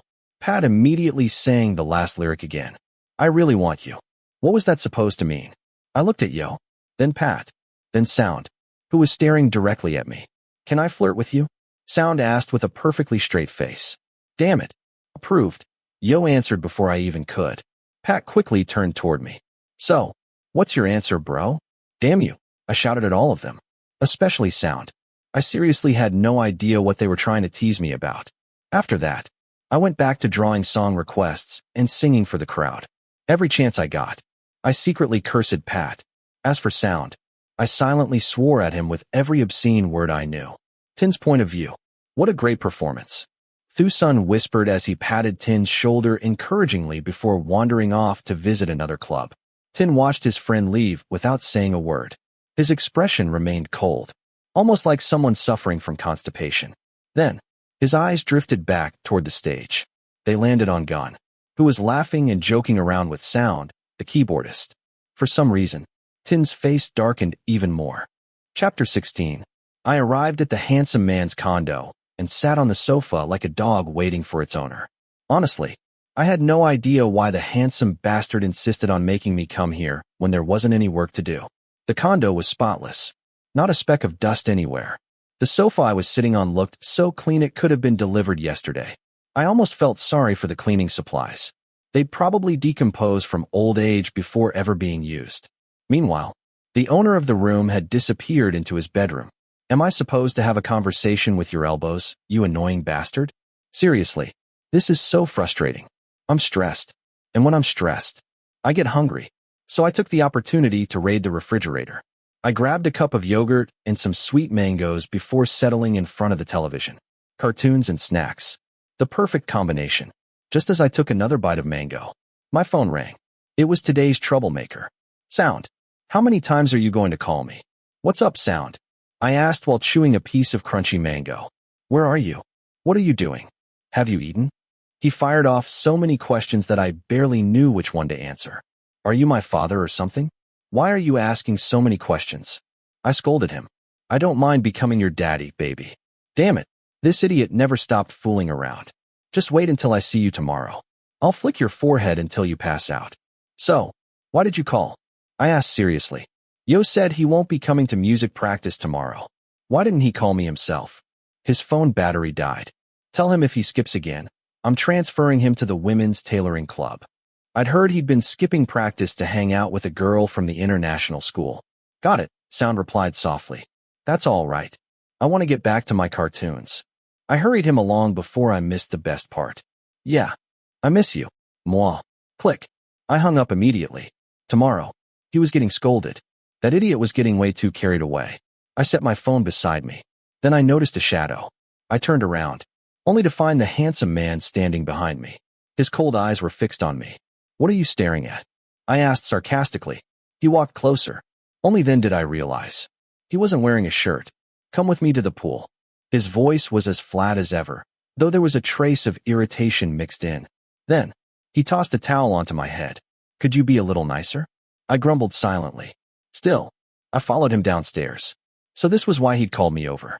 The condo's swimming pool was huge and luxurious. There was even a decorative fish pond beside it. The handsome man stretched to warm up. Then he pointed toward a chair beside the pool. He put on his goggles and dove into the water. His movements were smooth and effortless, like a professional swimmer. Seriously, what kind of person is good at everything? He's smart. He's athletic. And on top of that, he's ridiculously handsome. It's so unfair. I sat there watching him swim lap after lap. Eventually, my eyes started getting tired. Isn't he exhausted yet? Just as I wondered that, he swam over to the edge of the pool and looked at me. What now? What did I do this time? I'd just been sitting here without moving. I raised one eyebrow. He did exactly the same before sitting on the pool's edge. Wow, what kind of complicated body language is this? Who could possibly understand what he wanted? Then his eyes shifted toward my hand. Oh, the towel. I picked it up and threw it directly at his head, just like he'd done to me earlier. He slowly caught it, then looked at me with eyes that practically screamed murder.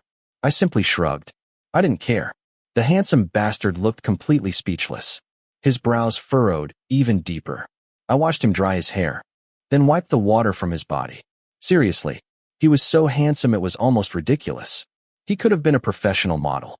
After drying himself off, he walked over, then casually dropped the soaking wet towel right onto my head. "Hey, Tinn," I roared as I yanked the towel off. Look at him, standing there with that tiny smile, as if he'd done absolutely nothing wrong. He's impossible. I threw the towel back at him and turned to run. Before I could get away, his hand caught my wrist. "Where are you going?"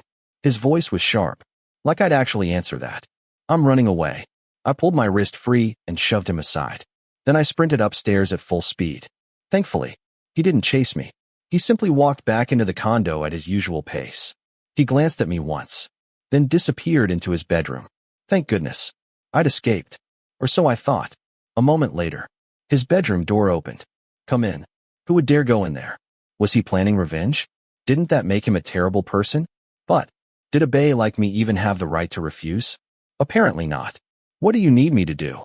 I asked as I noticed stacks of books piled across the room. "Put them into the boxes."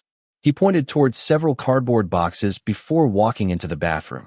I quietly sat on the floor and began sorting the books. Biochemistry, organic chemistry, analytical chemistry. Which books belonged in which box? As far as I knew, none of those subjects even existed in our high school curriculum. One glance at the pages filled with chemical structures, and I immediately closed the book. Absolutely not. After packing everything away, I picked up the only book on the table that didn't look terrifying. At least I understood the cover. It had a tiger on it. I didn't know what kind of tiger, but it was definitely a tiger. "What are you doing?" "Shit. You scared me." I nearly dropped the book when the handsome man suddenly spoke behind me. "Gun is so timid." He smiled slightly. "I'm not timid. Don't sneak up on people like that. Anyone would get startled." He answered quietly, then stepped closer. Too close. I quickly pressed my palm against his chest to push him away. Damn it. My heart was about to explode. Standing this close to the handsome guy was dangerous. Much more dangerous than standing inside a lion's cage. "I'm going home." I hurried over to grab my backpack from the sofa. "The work isn't finished yet." His calm voice stopped me. "What now?" I asked with an exaggerated sigh. Then I saw him point toward the bed. "No." I refused immediately. "I'm not letting you ruin my innocence again, you pervert." Before my imagination could go any further, flick, a sharp pain exploded across my forehead. "What are you thinking?" the handsome man asked with a frightening expression. "You pointed at the bed." "So?" He raised an eyebrow. "You wanted me to sleep with you?" I mumbled so quietly I could barely hear myself. My face was practically begging for mercy. "Huh." He let out a long sigh. "What?" I asked. "Change the sheets." "That's it." "Yeah." I immediately broke into a huge smile. What a relief. I hurried over and started changing the bedding as fast as I could. By the time I finished, the bed was stretched so tightly you could bounce a coin off the sheets. Done. I looked proudly at the handsome man, who had been silently watching the entire time. Everything's finished now, right? I wiped the sweat from my forehead. Who would have thought changing bed sheets could be so exhausting? Yes. But not everything. Without another word, he stepped toward me, so close that I stumbled backward and landed sitting on the bed. "Danger! Danger! Danger!" I scrambled to my feet and quickly retreated to a safer distance. "I'm going home," I announced firmly. The handsome man smiled. "Just a little. I'll take you home." "No." I refused immediately. "Don't refuse. I'm taking you home." He emphasized every word, as though daring me to argue. "Fine, fine. But can you carry me home instead?" I asked sarcastically. "Has my life ever been easy since becoming your bae?" "Hey." Before I realized what was happening, my feet left the ground. The handsome man had scooped me up effortlessly. I finally learned an important lesson. Never challenge the handsome bastard. It was the worst possible decision. He carried me straight over to the sofa before setting me down. "Don't challenge me." His expression was so serious that I wanted to curse him, but one look at his face, and he resembled a robber, a murderer, a kidnapper, someone you definitely shouldn't provoke. So, I wisely kept my mouth shut, completely shut. I glared at him in silence before walking out of the condo. He followed me downstairs. Together, we got into a taxi. "Fucking bastard," I muttered under my breath. "One day, I'll pay you back tenfold." Just you wait. AI Tinn. Chapter 17. In 2 weeks, midterm exams would begin, and I hadn't read a single textbook. Originally, I'd planned to study math and physics tonight with my 5 friends and sound at Poe's house.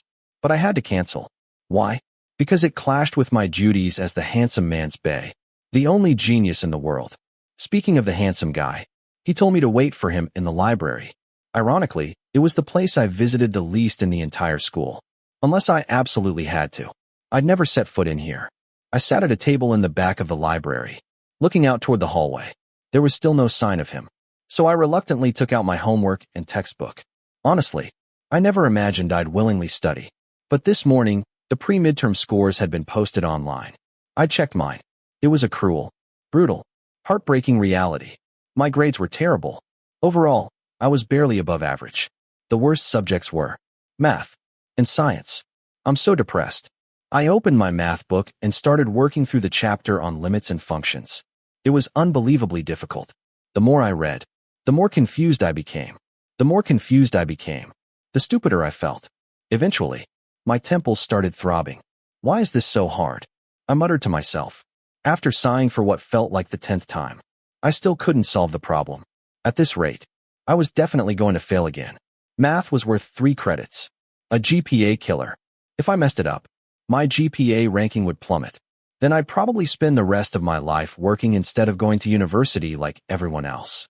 I kept scribbling, erasing, calculating, writing the same numbers over and over until there was barely any empty space left on the page. Then, someone placed a book in front of me. I looked up. The handsome guy. I immediately started gathering my books, thinking we were heading back to his condo. But he placed a hand on my shoulder to stop me. What is it? His voice was calm. I shook my head. Nothing. What is it? He asked again. This time, his voice was even more intimidating than my parents'. I stared down at my notebook without saying a word. The handsome man frowned in confusion. Then, understanding slowly crossed his face. He sighed deeply, pulled out a chair, and sat beside me. Then he motioned for me to move closer. Limits and functions. He muttered as he opened my notebook. Yeah, do this one. He pointed at a problem.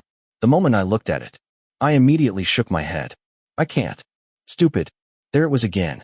Was I born just to be insulted by you? He ignored my thoughts and continued. Look here. Then, he patiently explained every step. Some parts one understood. Some parts still went straight over my head. But I could feel myself slowly understanding. For the first time, I actually believed I might become a little smarter. Even if I only gained 1/1,000,000th of the handsome bastard's intelligence. I'd gladly take it. Where did this number come from? I pointed at one of the calculations. Thwack. Ow. He smacked my forehead with his pen. That hurt. Don't remember? He raised the pen again. I quickly grabbed it before he could hit me a second time. Fine. Try hitting me again. I'll chop your hand off. Rolling on a floor laughing, winking face with tongue. Beaming face with smiling eyes, beaming face with smiling eyes, beaming face with smiling eyes, winking face with tongue, winking face with tongue, winking face with tongue. Smiling face with hard eyes, smiling face with hard eyes, smiling face with hard eyes. Face with tears of joy. Asterisk in the series adaptation, this scene was absolutely hilarious. Gemini's annoyed expression was adorable. At that moment, Tinn was probably wondering how he'd managed to fall in love with someone this hopelessly clueless. But he was already completely head over heels for Gon. So all he could do was accept his fate. Asterisk. The handsome bastard looked at me, then let out another very long sigh. After that, he continued explaining. Despite all the insults, I could tell he genuinely wanted me to understand. Even though we didn't exactly get along, I wasn't completely unreasonable. I listened carefully while solving the problems myself. About half an hour later, everything finally started making sense. I still stumbled here and there, but I was doing much better than before. At this rate, maybe I wouldn't end up sleeping through my exams like I usually did. What score did you get? I couldn't help asking. I had to admit it. This handsome guy taught far better than our teachers. He could make even a lotus buried in mud bloom beautifully. He narrowed his eyes at me. 30. Out of 30? I asked in disbelief. Yes. I stared at him with my mouth hanging open. Are you even human? Then he showed me the scores on the school's website. Mathematics. 30. Physics. 30. Life skills. 29.5. Chemistry. 30. English. 29. I almost fainted. What about you? He asked.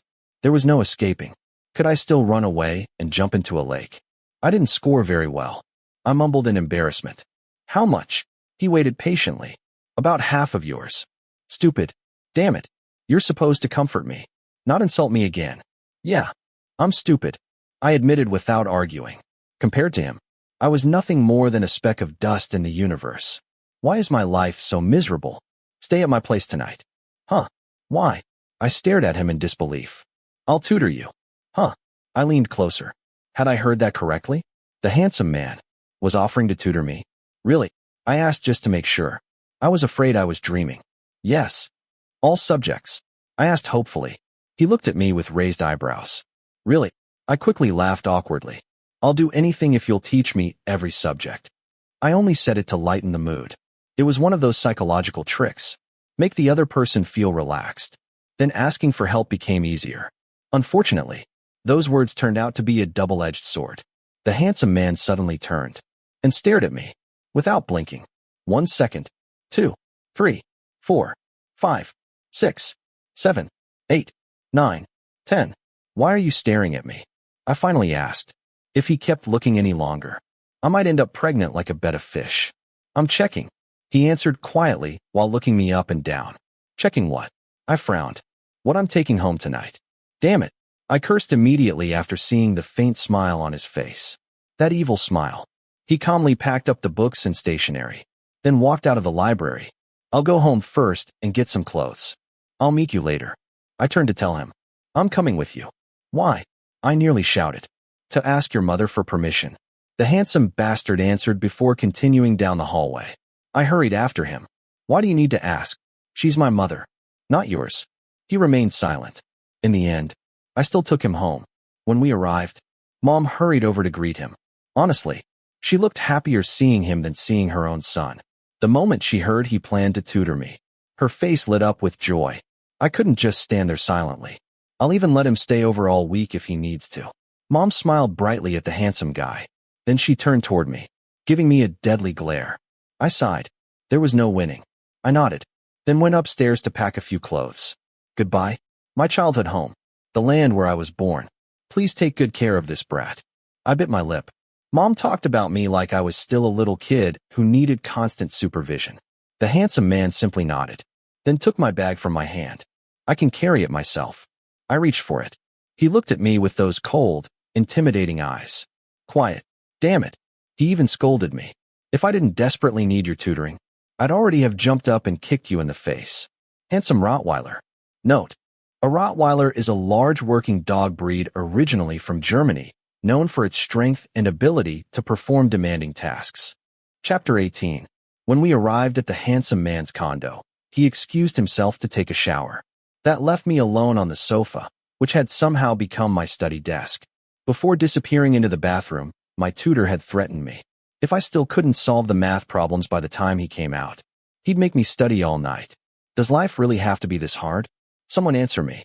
God. I buried myself in the problems. After working through several questions, I noticed the handsome man had finished showering. He was standing behind me. I could feel him leaning over my shoulder, watching my work. The water from your hair is dripping onto my head, you know. I pointed up at him. Drops of water were running down my face. He was doing it on purpose. I know. Huh. You know. And you're still doing it? Are you teasing me? I complained. He simply smiled. I seriously wanted to smack him. Dry my hair. The tyrannical landlord casually ordered before tossing a small towel onto my head. Don't you have a hairdryer? It's broken. I sighed dramatically. Wasn't making me solve math already enough? Now I had to dry his hair too? If my brain stopped working because of all these interruptions, who was going to take responsibility? Still, Abay's duties were Abay's duties. Besides, he was tutoring me. Sit down. I ordered. To my surprise, he actually listened. I gently dried his damp hair, careful not to tug too hard. If he lost even one strand, I'd probably get blamed for it. Recite the limit formulas. Damn it. Don't make me do that.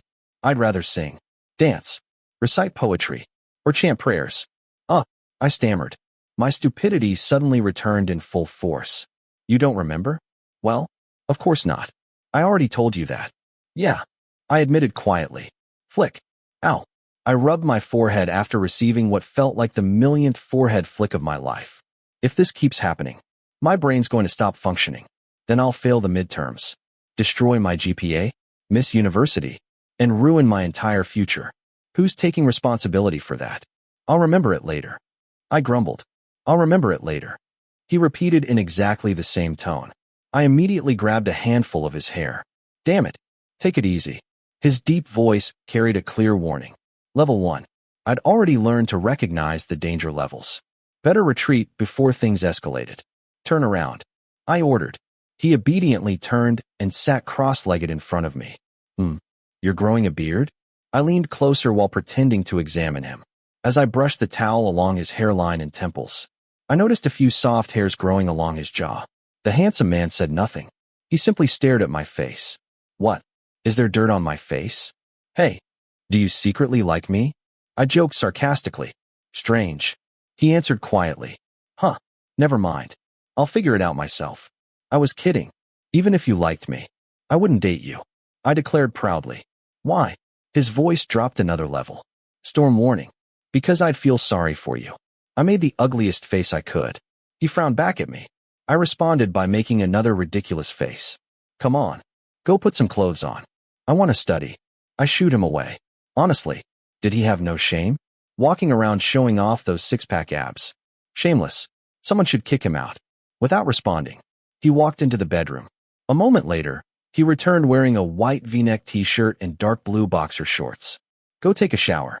He ordered. Teach me first. I'll shower afterward. Go shower. His voice became sharp. Ugh. I groaned dramatically before giving up. I grabbed my towel, toiletries, and a change of clothes. 15 minutes later, I walked back out wearing a colorful t-shirt and light pink boxer shorts. Wow. These shorts were ridiculously flashy. Can you teach me math again? I immediately sat beside him and pleaded. The handsome man nodded. Before beginning, he checked the problems he'd assigned before his shower. For wrong. One correct. I was ordered to solve them again and again until every answer was right. Limits and functions were making me want to throw up. Then, the super genius started pulling out problems he predicted would appear on the midterm. Damn it. These were hard. Was this really a midterm?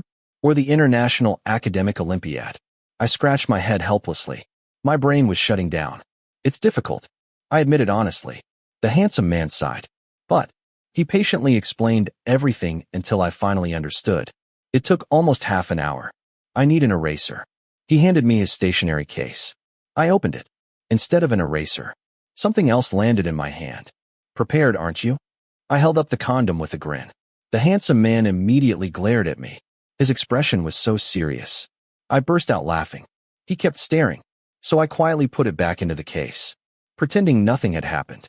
I didn't see anything. Nothing at all. We continued studying math until 10:30 that night. Then we moved on to physics, which nearly drove me insane. Concentrate. The handsome man reminded me for what felt like the millionth time. It's hard. Stupid. I stayed silent. At this point, I was used to it. By 11:30, it was finally time to stop. We packed our textbooks into our bags. Then I stretched out comfortably on the sofa. What are you doing? The handsome man looked at me. I'm going to sleep. I answered casually. Sleep in the bedroom. The owner of the condo wasn't completely heartless. No. I refused instantly. Just looking at that bed gave me chills. Sleep in the bedroom. He walked closer. The look in his eyes. It was level 3. Maximum danger. The expression of someone about to commit murder. No. I stubbornly held my ground. Are you walking into the bedroom? Or do I have to carry you? He asked with a perfectly serious face. If I kept refusing, he might actually throw me off the balcony. Okay. I muttered, then reluctantly walked into his bedroom. Damn it. That bed made me nervous. It reminded me of that night. The handsome man climbed onto the other side of the bed, then patted the pillow beside him. Sleep. I nodded awkwardly, then carefully climbed onto the bed and leaned against the pillow. I'm so hot. Not because of the weather. Because I was nervous. My palms were sweating. I couldn't let him notice. Huh. He frowned. The next thing I heard was the air conditioner being adjusted. Then he turned off the lights, climbed under the blanket, and lay down. I slowly lay beside him, keeping my eyes wide open. I simply couldn't fall asleep. Can't sleep? His voice came through the darkness. As soon as I answered, the orange bedside lamp switched on. His handsome face moved closer. Do you want me to help you fall asleep? He reached toward my head. I immediately brushed his hand away. I'm not a little kid. Sleep. Instead, he covered my face with his palm. Take your hand off. I pushed it away. He put it back. I'll punch you, I threatened. He laughed. Was it really that funny? When he reached over again, I slapped his arm as hard as I could. He let out a quiet grunt. Lie down and go to sleep. Tinn's point of view. Sleep well. The little troublemaker beside me tossed and turned in his sleep. His hand smacked my face several times. And that wasn't even counting the kick he'd landed earlier. Total chaos. He groaned softly before rolling over. Then, he wrapped both arms tightly around my chest. Did he think I was a body pillow? You little brat. I leaned closer and gently pinched his nose. He made a dissatisfied sound, then turned over again. Now his back faced me. I don't want you falling off the bed, I whispered quietly. I slipped one arm loosely around his narrow waist. At least this way, if he kept thrashing around, he wouldn't kick me off the bed. Unfortunately, I was the one who couldn't sleep. It was already almost 1 o'clock. Sigh. Chapter 19. I walked out of the exam room with a confident smile. For the first time in over 17 years of going to school, I actually felt good after an exam. I'd answered every question. The essays, the multiple choice, everything. And for once, I hadn't fallen asleep and snored through the test. Look who's smiling. Yo walked over and smacked me on the shoulder. The smart students always leave the exam room first. Win joined in with another tease. Planning to take first place? Pat asked with a grin. No. I shook my head. But I'll get there soon. Damn. Sound and Yo both slapped my shoulders at the same time. Then all 5 of them stared at me. Look. Your amazing tutor is here. Pa pointed behind me. All of us turned. Sure enough, the handsome guy was walking toward us with his hands tucked into his pockets. Beside him were his 2 bodyguards. Thusun, the basketball player, and Kajorn, the soccer player. What are you? The Prime Minister? I thought to myself. So, where should we eat? I turned to ask my friends. Silence. Huh. Where did everyone go? I looked around. Not one of them was beside me anymore. When I turned back, the handsome man was already standing right in front of me. What? He asked calmly. I shrugged. There are too many people. The corners of his lips lifted slightly. Then he invited me to eat with him. So, I agreed. This time, I didn't walk behind him like some servant following his master in an old historical drama. I walked beside him, with his 2 friends beside us. It honestly felt like we were filming a television drama. Everywhere we walked, people stared, especially the girls. Of course, they were probably looking at the handsome guy and his 2 equally handsome friends. I just happened to be standing next to them. When I noticed several girls holding up their phones to take pictures, I flashed a thumbs up and gave them my brightest celebrity smile. Is this what famous people do? I glanced at the handsome man.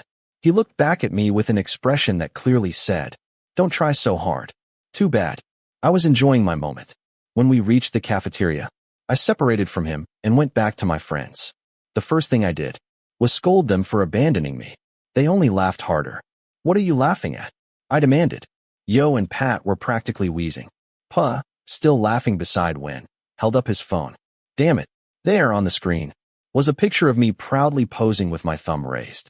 Meanwhile, the handsome guy beside me wasn't even looking at the camera. I was the only one posing. Shit. I embarrassed myself. Perfect. Yo laughed. I glared at him with murderous intent before turning toward Pat. An angel, standing next to a stray dog. Pat finished. Everyone burst into laughter. Honestly, even I couldn't help laughing. I couldn't believe I'd actually done that. Our noisy group laughed so loudly that we disturbed everyone nearby. Eventually, we realized there were only 10 minutes left before the next exam. I headed to the restroom first, then returned to my classroom. The next subject, mathematics, taught by Grandma Puna, the class that always gave me the most stress. Because my grades were always terrible, I took a deep breath. You can do this. I wasn't going to let my amazing tutor down. The answer sheets were handed out from the front of the room. I glanced through the exam. 30 multiple-choice questions, 10 essay questions. Most of them covered probability and distributions. One of my weakest topics. The bell rang. Everyone began writing. I started with the essays, one after another. I confidently filled in the answers. Then I finished the multiple choice section. Once again, I became the first person to leave the room. Grandma Puna, who was supervising the exam, smiled as she collected my paper. You're not handing in another blank answer sheet like before, are you? Hey, Grandma, don't jump to conclusions. Wait until the results come out. When I get my score, I'll print it on a giant banner and hang it right in front of your house. After the first day's exams ended, I returned to the handsome man's condo. Tomorrow's tests were chemistry and physics. While waiting to study, I offered to cook dinner. He shared his knowledge with me. The least I could do was take care of his meals. Today's menu was simple: a healthy tuna salad, rice, and some boiled pork belly, just in case he wasn't full. Time to eat. I tapped my spoon against a cup to call him out. Calling a dog? No, calling the handsome guy. Almost immediately, he walked out of the bedroom in his school uniform and sat beside me. These are yours. I pushed 3 plates toward him. I only had 1 plate of salad for myself. At first, he raised an eyebrow, probably wondering why he'd been given so much food. Because you're a bottomless pit. You eat like crazy. A faint smile appeared on his lips. Then he started eating. Within minutes, all 3 plates were empty. Why are you eating so fast? Are you in a hurry to go somewhere? I asked curiously, planning to enter a motocross race. He placed a hand on my head. Because I need to hurry up and teach this fool. Yeah. Very funny, I muttered. After that, I washed the dishes, put everything away, and returned to the living room. We sat beside each other and continued studying. Do you remember the formulas? He asked seriously. If I answered wrong, I was dead. I do. I nodded confidently.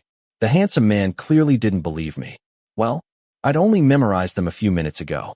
Very good. I shrugged proudly. The handsome man looked at me, then let out another deep sigh. Hey, you should be proud to have such a hard-working and intelligent student. Don't look so exhausted. By 10 o'clock, it was bedtime. Tonight was a little different. I was the first one to fall asleep. Sweet dreams. His deep voice answered briefly. I smiled sleepily, then drifted off. Sometime in the middle of the night, I woke up. I needed to use the bathroom. Why couldn't I move?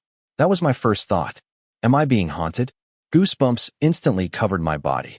I forced myself not to think about ghosts. Then I looked down. A strong arm was wrapped tightly around my waist. Oh, it wasn't a ghost. The handsome guy was hugging me. I whispered quietly. Carefully, I lifted his arm away, then slipped out of bed and hurried to the bathroom. When I came back, I crawled under the blanket again.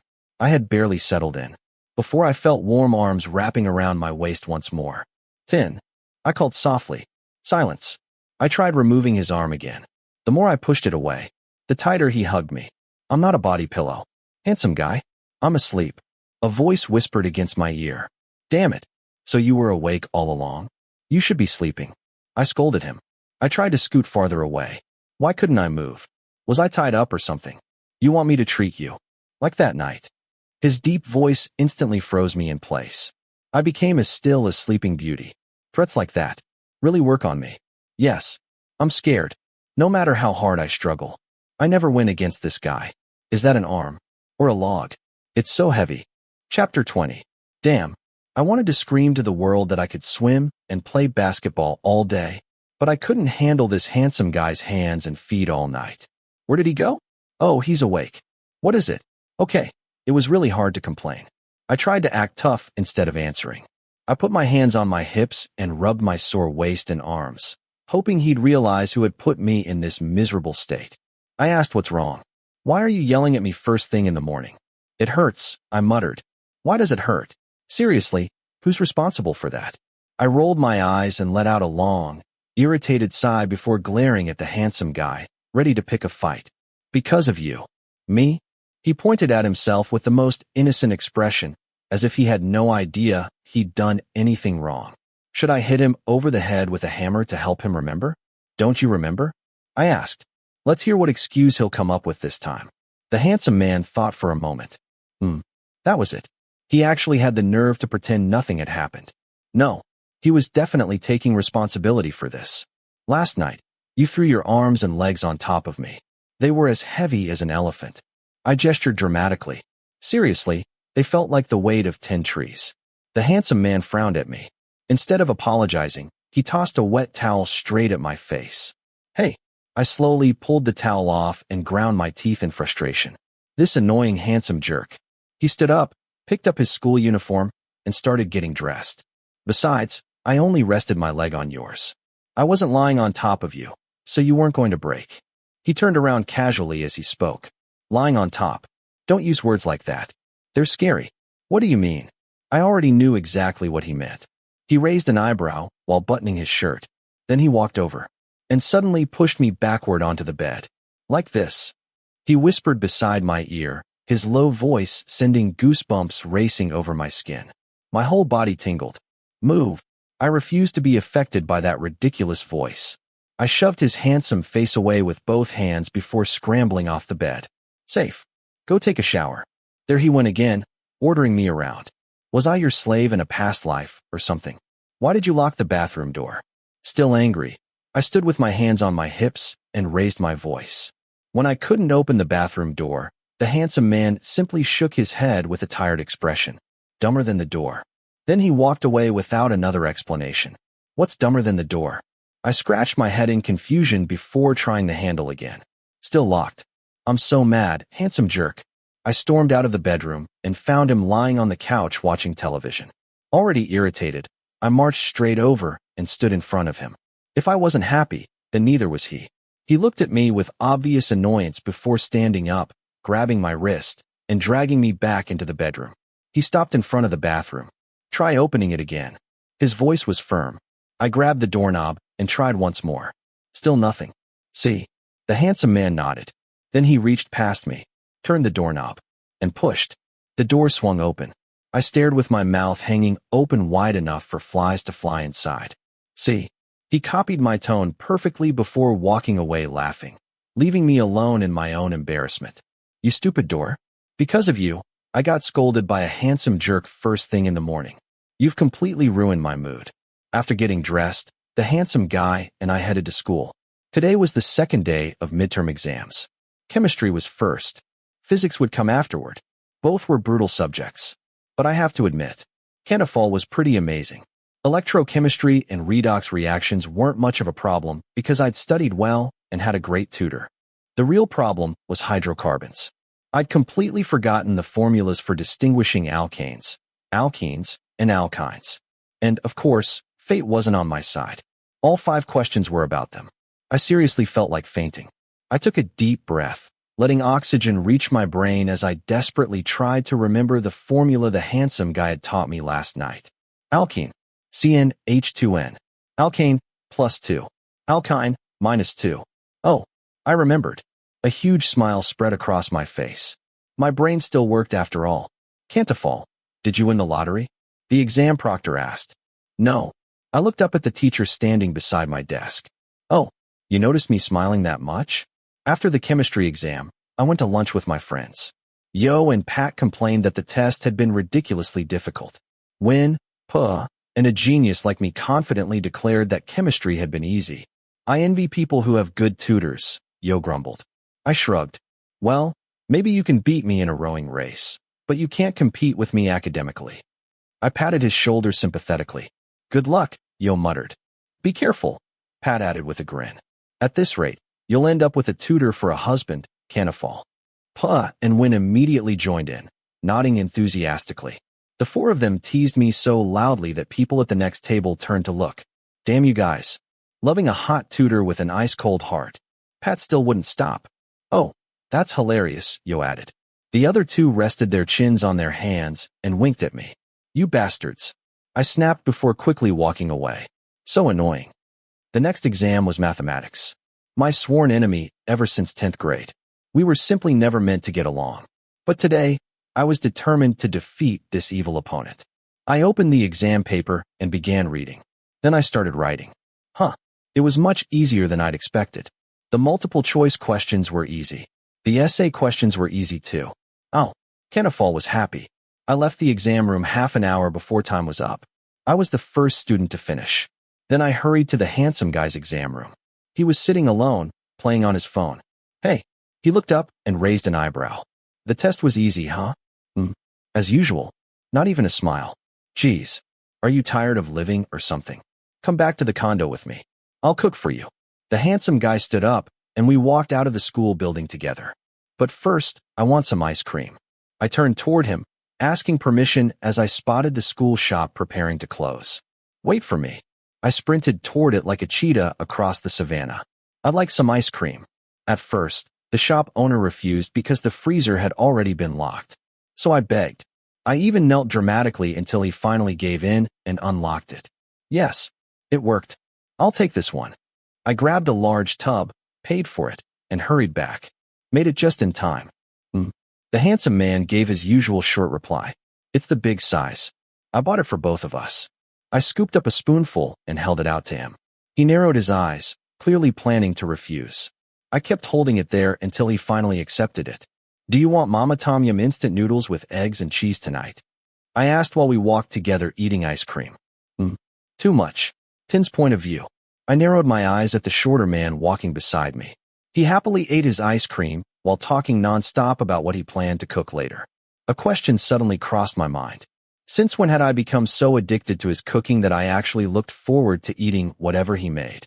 Note: Mama is a famous brand of instant noodles in Thailand. Chapter 21. Delicious, isn't it?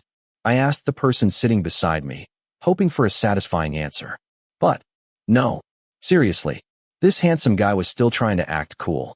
You said it wasn't good, but you still finished every last bite. I said sarcastically as I picked up both our bowls. He simply curled the corner of his lips into a faint smile. I washed the dishes, put them back in the cupboard, and returned to sit beside him. What's so fun about studying? I asked as he continued reading. I stared at the course syllabus lying on the table, silently wondering. Didn't his eyes ever get tired? Shut up. I grumbled under my breath. Line notification. I picked up my phone and looked at the screen. Now what? Group chat. 5. Yo's message. Gaiyias. Huh. What now? Pat's message. What? Wynn's message. Po's message. What? Canafal's message. Wow, yeah. Yo's message. The math scores are out. Crying sticker. Wynn's message. Wow, that was fast. Po's message. Oh my god. Pat's message. Don't even ask. Canafal's message. Huh. Yo's message. Here's the link. Check your score. I stared at the link Yo had sent, suddenly overwhelmed with nervousness. Even though I'd felt pretty confident after the exam. Oh god. I was so scared that I couldn't bring myself to open it. Hey, maybe I should have the handsome guy check his score first. He looked up from his book with obvious annoyance after I interrupted his reading. The math grades are out. I handed him my phone, already on the results page. All he had to do was enter his student ID and password. So, I want to see my score. He raised an eyebrow. Exactly. Why? I want to admire your ridiculously high score. I winked at him. The handsome guy sighed before taking the phone and entering his information. A moment later, he handed it back. I immediately looked. 60 out of 60. A perfect score. This guy wasn't human. He was an alien. I stared at the screen in complete shock. Meanwhile, the owner of that perfect score simply went back to reading as though it meant nothing. You're incredible. I turned to look at him. He only nodded. Seriously, you should be celebrating. At least jump a little or smile. You're amazing. So, he looked up calmly. Is there a reward for me? None. What reward? I've been cooking for you every single day. Isn't that already enough? Line notification. Someone posted a screenshot of their results. Yo's message. 42 out of 60. Please comfort me. TT. Pat's message. 40 out of 60. An A is still so far away. Wynn's message. 52 out of 60. Too bad you only got 40. Po's message. 60 out of 60. Perfect again. Po and the handsome guy both had perfect scores. Pat's message. Damn. Yo's message. I hate you, Pry. Wynn's message. Share some of those brain cells with me. Po's message. You're smart. The chat exploded with notifications. I ignored them all. No way was I showing my score just yet. I logged out, then entered my own student ID and password. I'm so nervous. Whatever happens. Here goes. I clicked on my results. I squeezed my eyes shut, then slowly peeked at the screen, little by little, as if I were checking lottery numbers. 58 out of 60. Huh. My eyes flew open so wide they felt as big as ostrich eggs. Was I seeing this correctly? To make sure I wasn't imagining things, I logged out and signed in again. The result was exactly the same. I wanted to scream louder than a Justin Bieber concert. "Hey, Tinn," I called out, grinning so widely that my smile almost reached my ears. He looked up suspiciously. I turned my phone toward him. He froze, completely speechless. I set the phone down and turned to face my handsome tutor. He looked at me. I looked at him. At that moment, there was only one thing I wanted to do to thank the person who had worked so hard to tutor me. I jumped forward and hugged him. Thump. "Thank you so much." My arms wrapped tightly around his neck. I could feel the warmth of his body against mine. "And I'm sorry for always thinking you were a cold-hearted monster." I laughed quietly to myself. When I realized he hadn't said a single word, I loosened my embrace and looked at him. Then I smiled as brightly as I could, before hugging him tightly again. "Thank you so much." I couldn't stop smiling. "Are you that happy?" His husky voice pulled me back to reality. Only then did I realize how dangerous our position looked. I hurriedly tried to pull away, but I tripped over my own feet and fell right back onto his much larger body. Ugh, the most dangerous position possible. "Do you want to sleep here?" the handsome guy asked, his eyes gleaming mischievously. I wanted to poke those eyes with my fingers. "Damn it," I cursed before scrambling away as quickly as I could. I sat there with wide eyes for a long moment.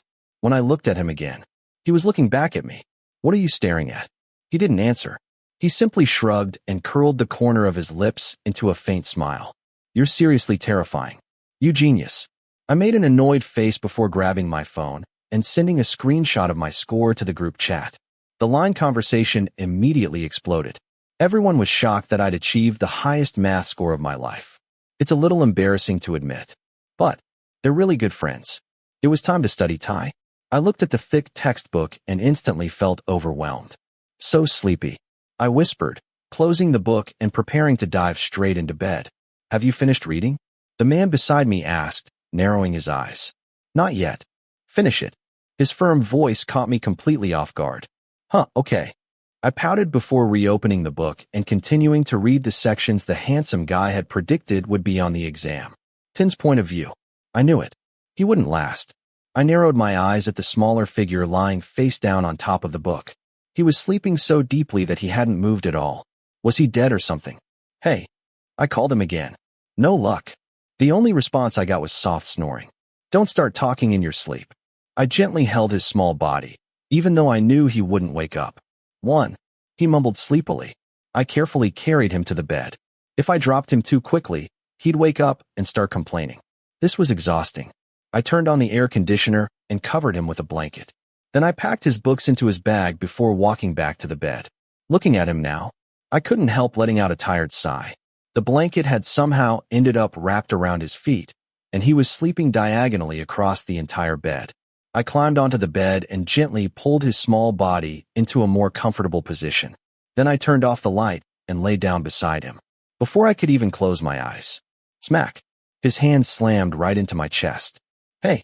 I shouted. "Oh God!" I rubbed my face in frustration. "Damn!" A second later, thud! His foot kicked me again. "I don't want to end up covered in bruises." I whispered into the sleeping man's ear. I carefully lifted his arms and legs away from me, then pulled his small body into my embrace. "Hopefully, you won't unleash your mysterious sleeping powers and beat me up again tonight." Chapter 22. Today was the last day of exams. We had social science and Thai language. The handsome guy and I had been arguing since early morning. He actually accused me of being so heavy that I'd broken the bed. Seriously, was I really that heavy? His words made me furious. Unfortunately, this wasn't my place, so there wasn't much I could do. I could only trail behind him in annoyance. As I walked past the shoe rack by the bedroom door, I quietly picked up one of his shoes, kicked it, then tossed it under the couch. Mission accomplished. I quickly slipped on my own shoes and bolted out of the room. I'll wait for him by the elevator. A moment later, there it was, the shoe, back in exactly the same place where it had been before. A chill ran down my spine. What did I do wrong? All right. The handsome man stood there with one hand tucked into his pocket. His expression was completely blank, surrounded by an invisible black aura. I swear, he was furious. Come on. It was funny, wasn't it? I forced a smile and patted him on the shoulder, trying to say, "We're friends. Let's just forget about it." "Huh," he answered lazily. Then, smack, He slapped the back of my head. Ow. AI Tinn. That hurt. Were you trying to smash my head into a wall? What if I get brain damage and can't finish today's exams? I glared angrily at the tall man. Not my problem. He shoved me into the elevator. Fine. Inside the elevator, I still refused to stop annoying him. I complained to myself nonstop until my throat nearly gave out. Meanwhile, he remained completely silent. If I stay with you any longer, I'm going to have a nervous breakdown, you idiot. The social science exam had 60 questions. Nearly half of them were about law. Luckily, the handsome guy had taught me really well. I answered confidently, certain I'd score at least 50 points. After the exam, I came out and sat down to wait for my friends so we could have lunch together. Then I happened to notice the handsome man talking to one of the school's most beautiful girls. A question immediately popped into my head. Why are you wearing such a cold expression? She's the prettiest girl in school. At least smile a little. Even I'd smile if I were talking to someone like her. As if he'd heard my thoughts. The tall man suddenly softened his expression and smiled politely at the girl. Wait, did my telepathy actually work? The handsome man turned toward me. I immediately looked away. Oh, the new genius finished early again. Yaoi teased as he walked out of the classroom. Well, the exam was easy. I nodded confidently. Another friend overheard me and stared. Look who's become the smart kid. That's right. We waited until everyone had finished. I glanced back toward the handsome guy's class. He was still chatting with the beautiful girl, looking much friendlier than before. That's this month's campus star. Win nudged my shoulder. They look good together, Pa added. Don't they? Yaoi poked me again. I looked back at the pair and nodded immediately. Yeah, a handsome guy and a beautiful girl. They really suited each other. After lunch, we still had about half an hour before the next exam. My friends and I stopped by the school store to buy snacks before sitting at our usual table. Since today's the last exam, Pat began. Should we celebrate tonight? Everyone immediately smiled and nodded. I'm going dancing until my hips fall off. Yaoi grinned. I'm coming too. A new voice suddenly joined the conversation. Everyone turned at once. Sound. Yep. Sound stood beside our table. Come sit here. Yaoi got up and offered him the seat next to me, moving Puh and Win farther down. Can I come with you guys? Sound asked carefully, almost as though he was worried no one wanted him there. Asked Gun. Huh. Why are you asking me? Why me? I pointed at myself while stuffing a piece of candy into my mouth. Because Sound's here for you. What? I nearly choked. I turned toward Yaoi.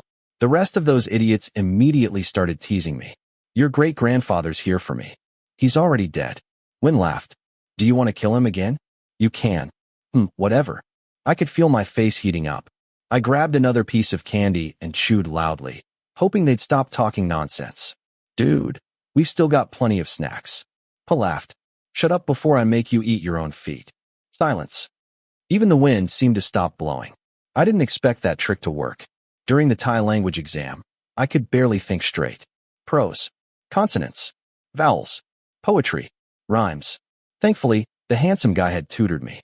Hopefully everything would go well. When I finished, I stood quietly outside the exam room. Some students were still working. I didn't want to pressure anyone by waiting right outside the door. If their scores dropped because they rushed, I'd probably get blamed. I turned toward the classroom where the handsome guy was taking his exam.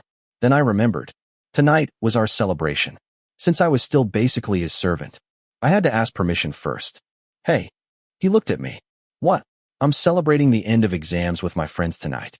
I'll be home late. Tinn's silence. No answer. Nothing at all. Just complete silence. Was that supposed to mean? Do whatever you want? Can I go? I sat beside him and grabbed his arm. And if I say no? He asked coldly. His unreadable expression was terrifying. Maybe I should capture him, torture him first, then kill him. I'll run away. I answered honestly. The handsome man let out a long sigh. Just then, Thu-sun walked out of the exam room. Tinn, let's celebrate tonight. He patted the handsome man on the shoulder before smiling at me. Sure. I almost jumped in shock. My eyes widened so much my neck nearly snapped. Oh, so you can go. That means I can go too. I win. Without saying another word, I left them to continue their conversation. We arrived at the Love. My friends had reserved one of the VIP rooms. It was farther away from the noisy crowd, perfect for singing. Why did you book such a huge room? I asked in surprise. The room could easily fit 10 or 15 people. There were only 6 of us. including sound. A small room would have been enough. Because more people are coming. Pat answered. How many? There are only 6 of us. Who said that? Seriously? There. Win pointed toward the door. They just got here. I turned around. Thusun pushed the door open first. Behind him came Kajorn from the soccer team, Chi from the baseball team, Beam from the volleyball team, and finally, the person who nearly made me faint. Tynafop, the smartest and most troublesome man in the world. Hi, everyone. Thusun greeted us cheerfully. The others followed him inside. The handsome man came in last. He simply gave a single nod, wore his usual expressionless face, then sat down. Wow, you guys are really good at choosing seats. Everyone sat together, leaving exactly 3 empty spots. 1 for Sound, 1 for me, and 1 for the handsome man. Sound sat down first. I reluctantly took the seat beside him. Then, the handsome man sat beside me. Ugh, why does this seat suddenly feel so uncomfortable? Chapter 23. I sat watching Yo, Pat, and the other school athletes happily singing beneath the flashing lights while Namcha Sharonit's song drifted through the room. Love drifts farther and farther away. I can only dream. I want to stand where I used to stand. I wanted to sing too, but that was only wishful thinking. In reality, I was stuck reading the menu and taking everyone's food orders so they could refill their energy after the exams. What do you guys want to eat? I shouted over the music. With all the screaming, it sounded like chickens being slaughtered. Chi and Beam hadn't even started singing yet. They were already dancing around like crazy. I want stir-fried mixed vegetables, Chi said. I'll have spicy salad, Beam added. I wrote down their orders while they fought over the microphone. What about you two? I want spicy fried fish. Me too.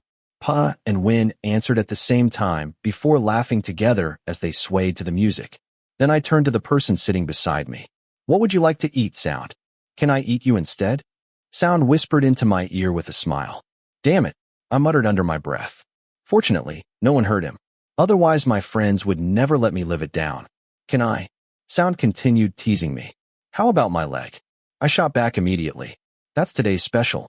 Much better than chicken feet. And definitely spicier. Sound just grinned mischievously. Before he could say anything else, I quickly turned to someone else. Honestly, just sitting in this situation was enough to make my head explode. I looked at the person on my other side. What do you want to eat? Tinn's silence. The number you have dialed cannot be reached at this time. Please throw away your phone and hang yourself. Seriously, I was only asking what he wanted to eat. Why was he frowning like I'd committed a crime? You can't murder me here. There are plenty of witnesses. You'd definitely go to jail. I looked back down at the menu. After gathering my courage, I asked again, what do you want to eat? Tinn's silence. Still nothing. Hey, are we playing some kind of endurance contest now? Don't start acting like Sound. At least food here is cheaper.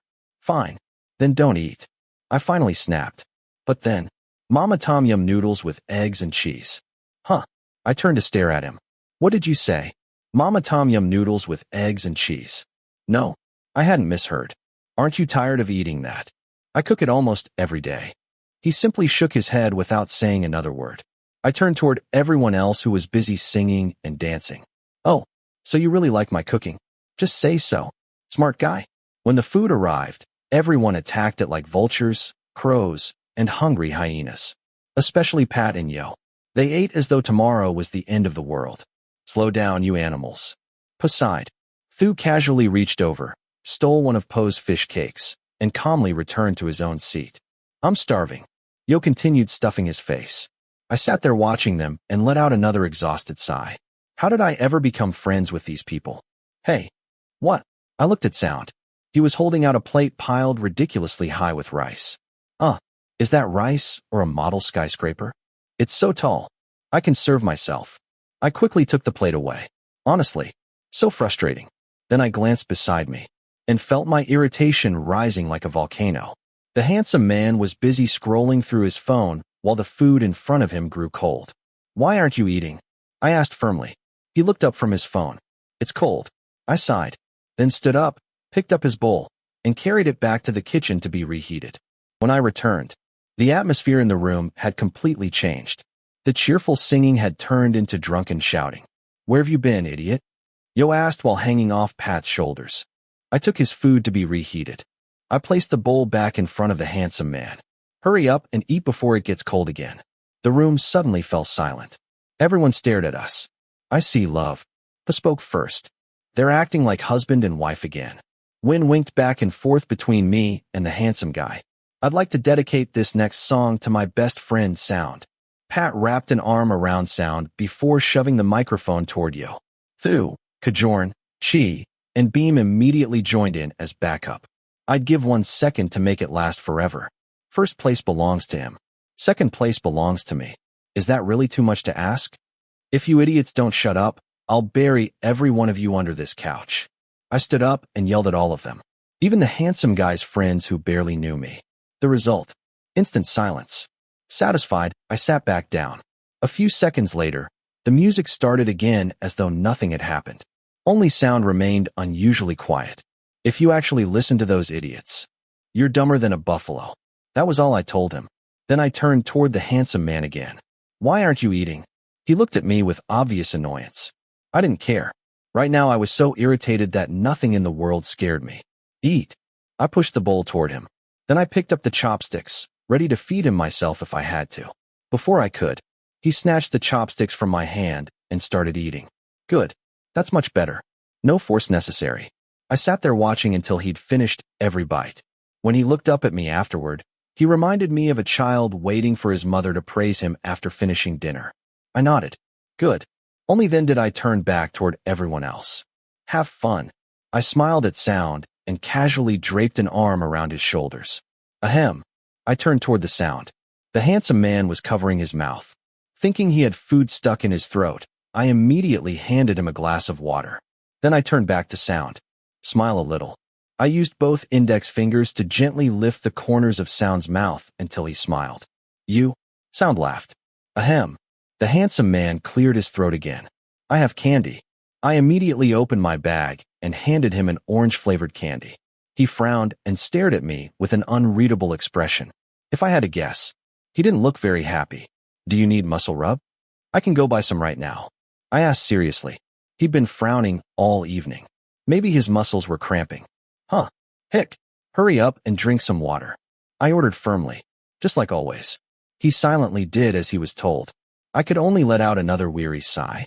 Dear God, why does my life keep attracting nothing but weird people? Chapter 24. On weekends like this, I'd normally be lying lazily in bed at home, watching cartoons while waiting for Mom to yell at me. But things were different now. I was living as a slave in this condo. Instead of relaxing, I was sweeping and mopping a room that had already been spotless since early morning. It made me want to cook, even though my morning laziness was at its peak. The owner of this condo was still asleep. I suspected he'd exhausted himself from frowning all night. There were still plenty of ingredients for the main meal. But today, I wanted to make a sweet dessert too. I went downstairs to the 7-Eleven across from the alley to buy the ingredients.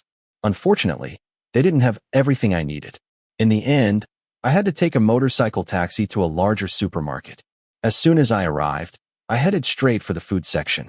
Into my basket went a carton of coconut milk, tea powder, fresh milk, sweetened condensed milk, granulated sugar, cornstarch, and salted butter.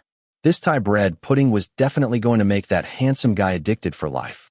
Next, I stopped by the bakery section. I picked up a loaf of bread.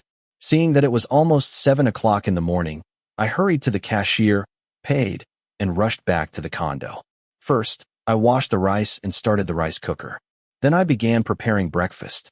I cleaned and peeled the shrimp, washed the squid, scored it, and blanched it until it was cooked. Next, I simmered the broth with galangal until it came to a boil. Then I added the shrimp and squid.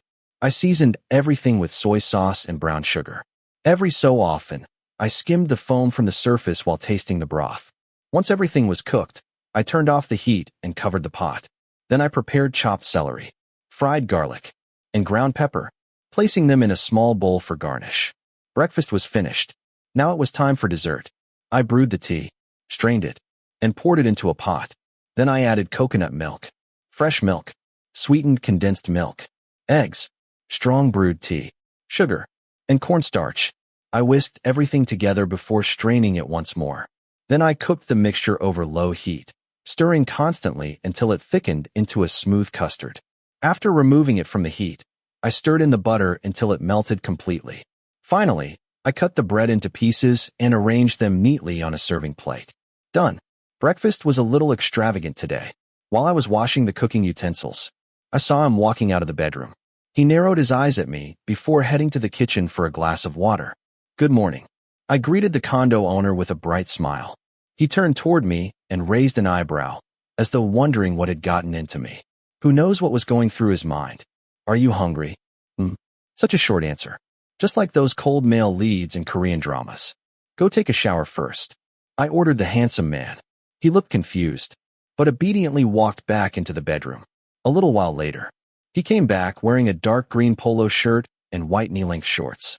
He sat down in front of me, then casually threw his towel over my head. "Hey, Tinn," I growled. Slowly pulling the towel off my head, I glared at him. He smiled mischievously before sitting down in front of me without saying a word. Fine. I knew exactly what he wanted. I had to dry his hair. Ugh. Since I take my responsibilities seriously, I rubbed the towel over his head with all my strength. Gently, the handsome man warned. I am being gentle. My head's going to come off. I burst out laughing. Watching him complain had become one of my greatest sources of happiness. After I finished drying his hair, I put the towel away. Then I returned to the kitchen and reheated the porridge. I ladled it into bowls, sprinkled chopped celery, fried garlic, and pepper over the top, before carrying it to the table. Seafood porridge. I placed the bowl in front of the handsome man. He stared at me for a moment. I ignored him. I was starving. It felt like my stomach was eating itself. I went back for my own bowl and sat beside him, without even blowing on it. He scooped up a huge spoonful and burned his mouth. I hurried to grab him a glass of cold water. What a disaster. Why are you always in such a hurry? He quietly drank the water before looking at me. Delicious, isn't it? I asked. The handsome man simply shrugged. Do you want another bowl? He looked at me, then nodded. I took his bowl and refilled it. Finished. He nodded again. If you already know how to nod, you should know how to refill it yourself. I carried both bowls to the sink. Then I brought over the Thai bread pudding. Dessert. The handsome man raised an eyebrow, slightly surprised by the new dish. Do you want some? I asked. He continued sitting there silently with his usual arrogant expression. Tinn's silence, quieter than a cemetery. Or do you want to poop first? I teased. I dipped a piece of bread into the custard and held it out to tempt him. Oh crap. I froze. The handsome man suddenly grabbed my hand. Before I could react, he leaned forward, took the bread directly from my fingers, and slowly licked the custard off my fingertips. The bread disappeared into his mouth. He chewed happily, looking completely satisfied. Hey, Tinn. I shouted. What? He smiled slightly before leaning back on the couch, acting as though nothing had happened. That's dirty. I scolded him. Then I wiped my sticky fingers all over his shirt. He just laughed and continued eating the dessert in an unusually good mood. I kept scolding him the entire time. Did he care about my fingers at all? No. He only cared about eating. I seriously had my doubts about him. So, how does it taste? I asked, hoping for a decent compliment. It's all right. That's supposed to satisfy me? You said it was only all right. But you only left me one slice. I raised my voice while glaring at the plate. Only a single piece of bread remained. The handsome man merely shrugged, pretending he knew nothing. You glutton. I popped the last piece of bread into my own mouth before gathering up the dishes to wash. Tinn's point of view. I was probably completely addicted to the little guy's cooking.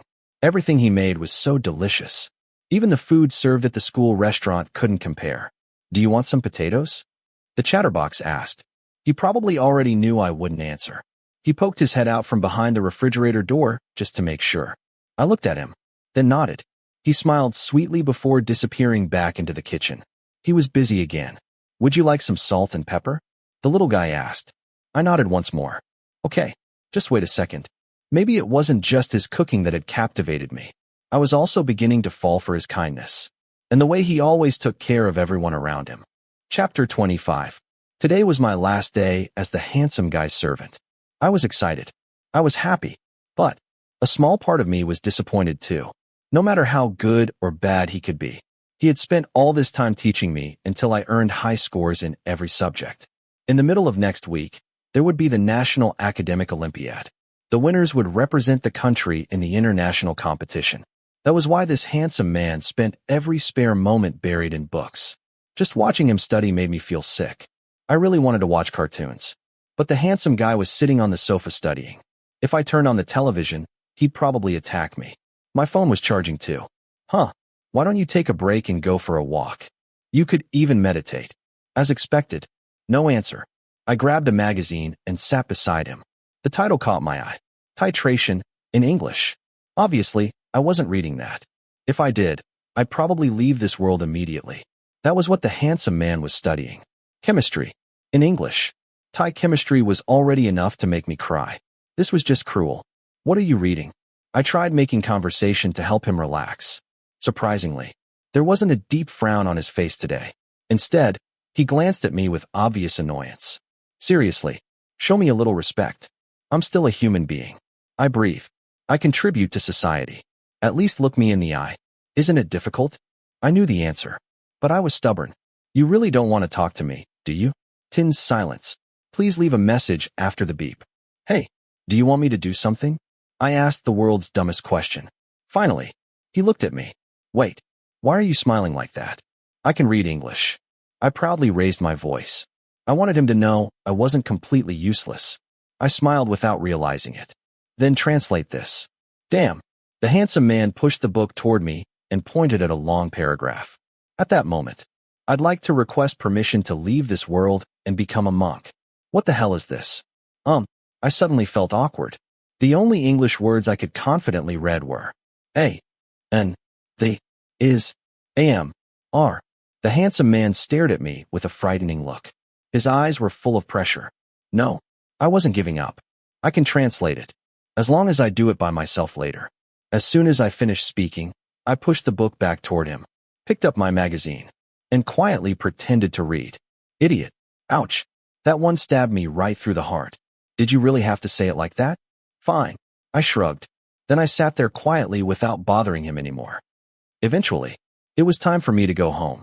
I placed my bag of clothes on the couch. Finally, I'd be returning to my normal life. The handsome man was still absorbed in his book. I didn't want to interrupt him. I could easily go home by myself. Still, I wanted to say goodbye.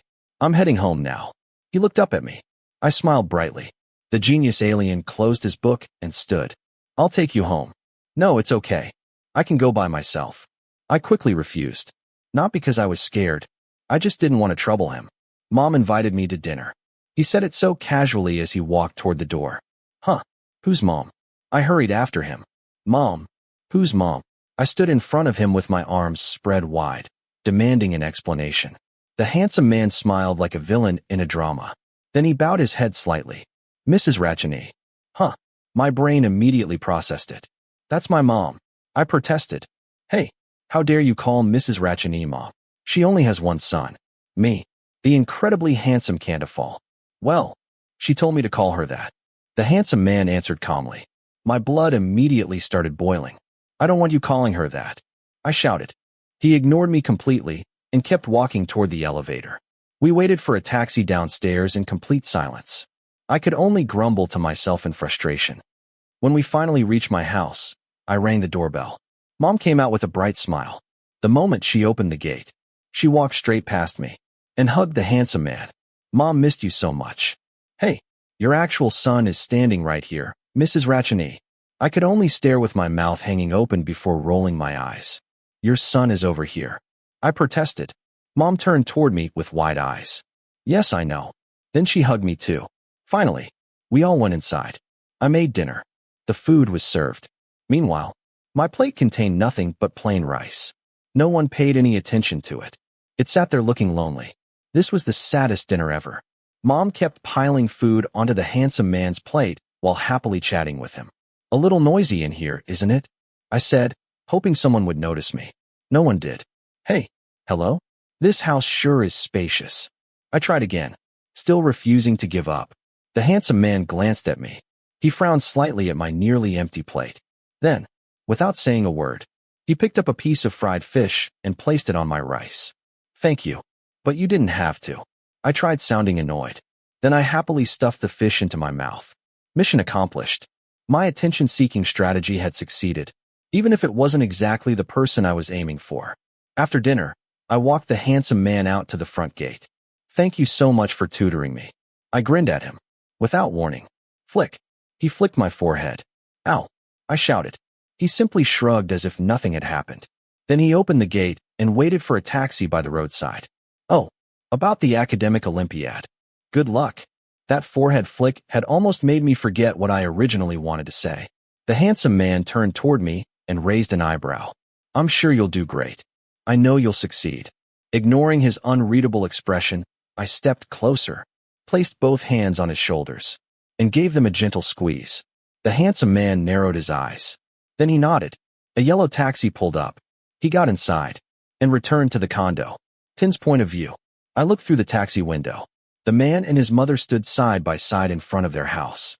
He was noisy, always talking, always teasing, always making ridiculous faces, always causing trouble. But he also had countless good qualities, especially his charm. When I arrived home, I opened the condo door, turned on the lights, and looked around the room. The first thing I noticed was the sofa. For the past 2 weeks, a certain small troublemaker had spent almost all his time there. Eating, playing, talking, sleeping, living. I let out a long sigh. Why does this feel so difficult? Nothing has really changed. The room is exactly the same as it was before he came. So, why does it suddenly feel so empty without him? Chapter 26. 6 o'clock in the morning. I sat up on the lounge chair, rubbing my sleepy eyes and yawning. Beneath the cloudy morning sky, a brand new day was beginning. Mom had given me strict orders. I had to deliver something to the handsome guy and place it directly into his hands. If I messed this up, I wouldn't dare go home. Seriously, who's Mrs. Ratcheney's biological child here? Justice doesn't exist in this world. Aipa, over here. I called out to my friend. We'd arranged to meet through line the night before. Morning. There are orders from the highest authority. I spoke in a low voice before yawning again. I know, man. Pa sat down beside me. I handed him the tuna sandwich I'd made after waking up. You haven't had breakfast yet, have you? Oh, I love you. Pa smiled and buried his head against my shoulder. I laughed and gently pushed him away. I couldn't risk damaging the brain that contributed so much to our school and the nation. He's coming. Pa pointed toward the school gate. He happily continued eating his sandwich while I spotted the important person who had made me sit outside getting bitten by mosquitoes since dawn. I hurried toward him before all the girls cheering him on surrounded him first. The tall figure stood with one hand in his pocket, headphones over his ears. When I stopped in front of him, he raised an eyebrow in surprise. He removed one earbud and looked at me with his usual unreadable expression. Since I already knew he never started conversations, I'd have to do it myself. Mom wanted me to give this to you. I reached into my uniform pocket and handed him the small box. He frowned slightly. What's this? An amulet. I answered quietly. I didn't want anyone else to overhear. Huh. He looked even more confused. Mom said it'll bring you good luck. I repeated exactly what she'd whispered to me over and over until I had memorized it. He nodded, then slipped the little box into his pocket. Mom would be so happy if she saw that. Have you eaten breakfast? It wasn't hard to guess the answer. He probably had food sitting in the refrigerator, but never bothered making anything. He looked at me, then shook his head. Honestly, you're going to spend all day using your brain. Breakfast is important. Here. I handed him the lunchbox I prepared. At first he looked puzzled, but eventually reached out to accept it. Hey, you don't have to let your hand touch mine like that. I quickly pulled my hand away. Breakfast helps your brain work. After saying that, I walked back toward Pa. Good luck. I watched until the school van disappeared through the front gate. I knew a little about the academic Olympiad. It was being held at a famous public university in the heart of Bangkok. They had to leave early to avoid the city's terrible traffic. I looked at my watch. 6:45. Now what? There was still more than an hour before the school assembly. If I stayed outside much longer, I'd probably get bitten by enough mosquitoes to catch dengue fever. The best place to hide was the Universal Music Club room. I had a spare key. I unlocked the door, turned on the lights, cranked the air conditioner until it was freezing, then flopped onto the old sofa covered with pin marks and random doodles. I tried to sleep. I couldn't. Line voice. Who was messaging me this early? I picked up my phone. Pa had sent a photo. What's this? I opened it. Photo 1. Looks like they're having fun. I zoomed in. The handsome man was smiling. Very slightly. while holding the lunchbox I'd given him. Photo 2. A loving husband thinking about the husband far away. The handsome guy was eating. You idiot. I quickly replied. You got sandwiches. I'm still hungry. I want fried rice. Crying sticker. Hey. After sending the message, I locked my phone and hugged it against my chest. Why am I smiling? This week was also the week the midterm results were announced. I wasn't trying to brag, but my scores were high in every subject. Every teacher praised me. Even Mrs. Puna, my sworn enemy, asked how I'd managed to improve so much. I proudly answered that I had an excellent tutor helping me. Naturally, everyone wanted to know who this mysterious tutor was. Before I could answer, my group of friends shouted together, Tinn, the great god. Everyone cheered. Then everything went back to normal. Classes continued. Normally, the moment I saw numbers, I'd immediately fall asleep. But because of someone, mathematics no longer seemed impossible. As long as you paid attention and truly understood it, it wasn't that difficult after all. At lunchtime, the conversation wasn't nearly as lively as usual. One member of our group was missing. So, should we video call them? Wynn suggested. Everyone looked at one another, then nodded together. Video calling. Hello. Yo greeted them first. The rest of us followed. Pa answered while stuffing a piece of meat into his mouth. You miss me already? He chewed right in front of the camera. Too cruel. No. We're just checking whether you're still alive. Pat answered. Damn you. After joking around for a while, we asked about something more serious. How's the competition going? Pa shrugged. It's not hard, but it's not easy either. As expected. Smart guy. Hang on a second. Yo and Pat are going to buy ice cream. After saying that, the two of them left. Wynn excused himself to use the restroom. Soon, only Pa and I remained on the call. So, what time's the competition? Around 2 this afternoon. Oh, hang on. My friend wants to talk. Excuse me? Your friend? Then why am I talking to him? Idiot. The moment someone else appeared on screen, I nearly choked on the water I was drinking. The handsome guy? Since when were you two friends? I instinctively looked away. It suddenly became difficult to speak. He frowned slightly. I forced a smile, showing all my teeth, then awkwardly waved. Tinn's silence. Nothing. Only a pair of eyes as cold and still as stone. How's the Olympiad going? I finally asked. Very well. His voice was gentle. I copied his usual short reply. Silence followed. He continued looking at me. I looked back. Without warning, he reached into his uniform pocket. Mom's lucky amulet. He held it up for me to see. It worked. I couldn't stop myself from smiling. Mom will be happy. And this? Huh. He smiled, then held up the lunchbox I'd made that morning. Successful. Suddenly, it felt as though something rushed through my entire body, straight into the left side of my chest. Like I'd been electrocuted. I quickly turned away from the screen, smiling so hard that my cheeks hurt. Thank you. The handsome man spoke softly. Even though he barely whispered, I heard every word. When I looked back at the screen, I froze. He was smiling at me. Actually smiling. Meanwhile, I probably looked like an abandoned puppy who'd forgotten how to think. I answered as calmly as I could, desperately trying to keep a straight face. Just then, Pa and the others returned together. The conversation ended. I'm going to the restroom. I quickly stood up and walked away. Why are my face and my ears so hot? I stared at myself in the mirror, then hurriedly splashed cold water across my face, hoping it would help. It didn't.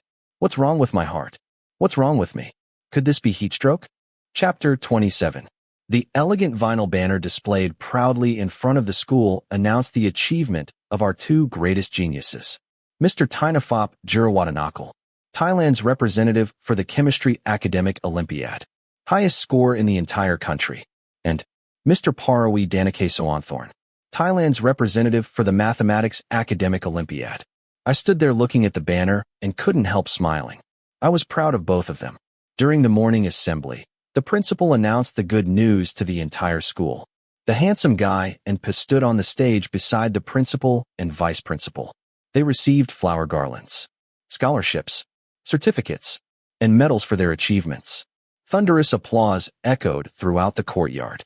Afterward, the teacher invited both of them to say a few words and share their study techniques. Pa went first. The teacher had asked for just 1 minute, but Pa talked for nearly 5.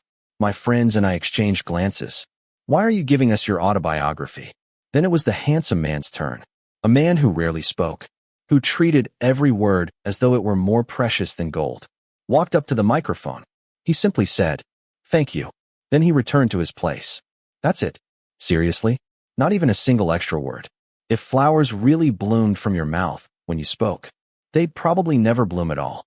After the 10-minute morning assembly, we headed to our first class, art. Today's assignment was drawing traditional Thai characters. What did you get? I asked Win after he drew his slip of paper. His face immediately turned pale. He slowly unfolded it. Lord Rama. Ouch. That's a difficult one. Next came Pat, Yo, and finally, me. Before drawing, we all agreed to reveal our papers at the same time. 1, 2, 3. Lord Rama. Goddess Sita. Pat. Goddess Sita. Yo. And me. Hanuman. Why? Why am I the only one who got something different? Great.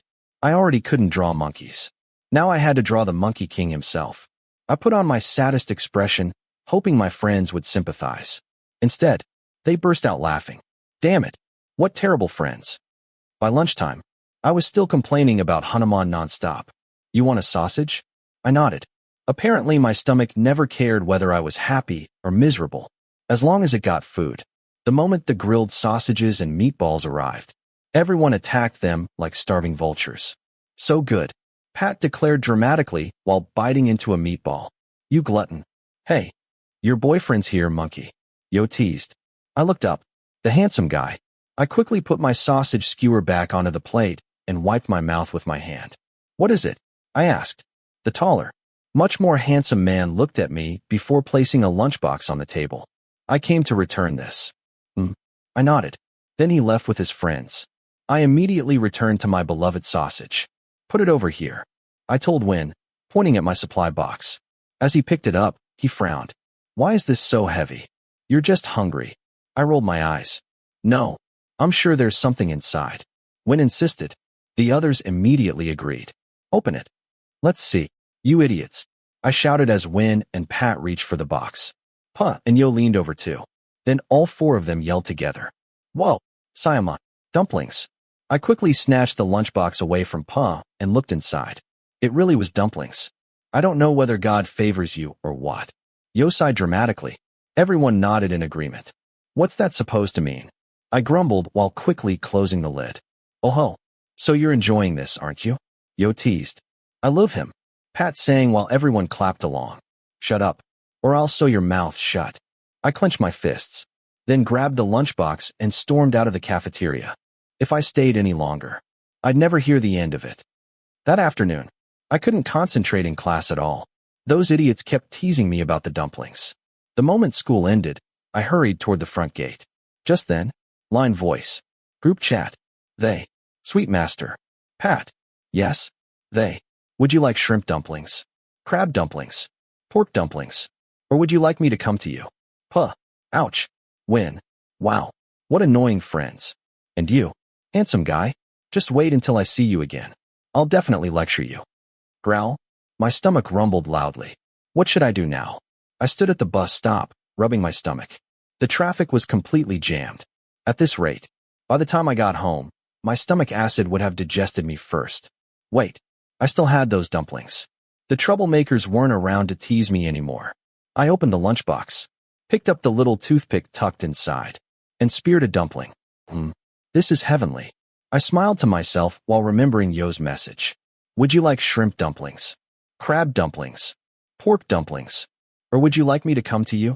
Or would you like me to come to you? I repeated the last sentence quietly. Then I suddenly realized. A woman standing beside me had gotten up.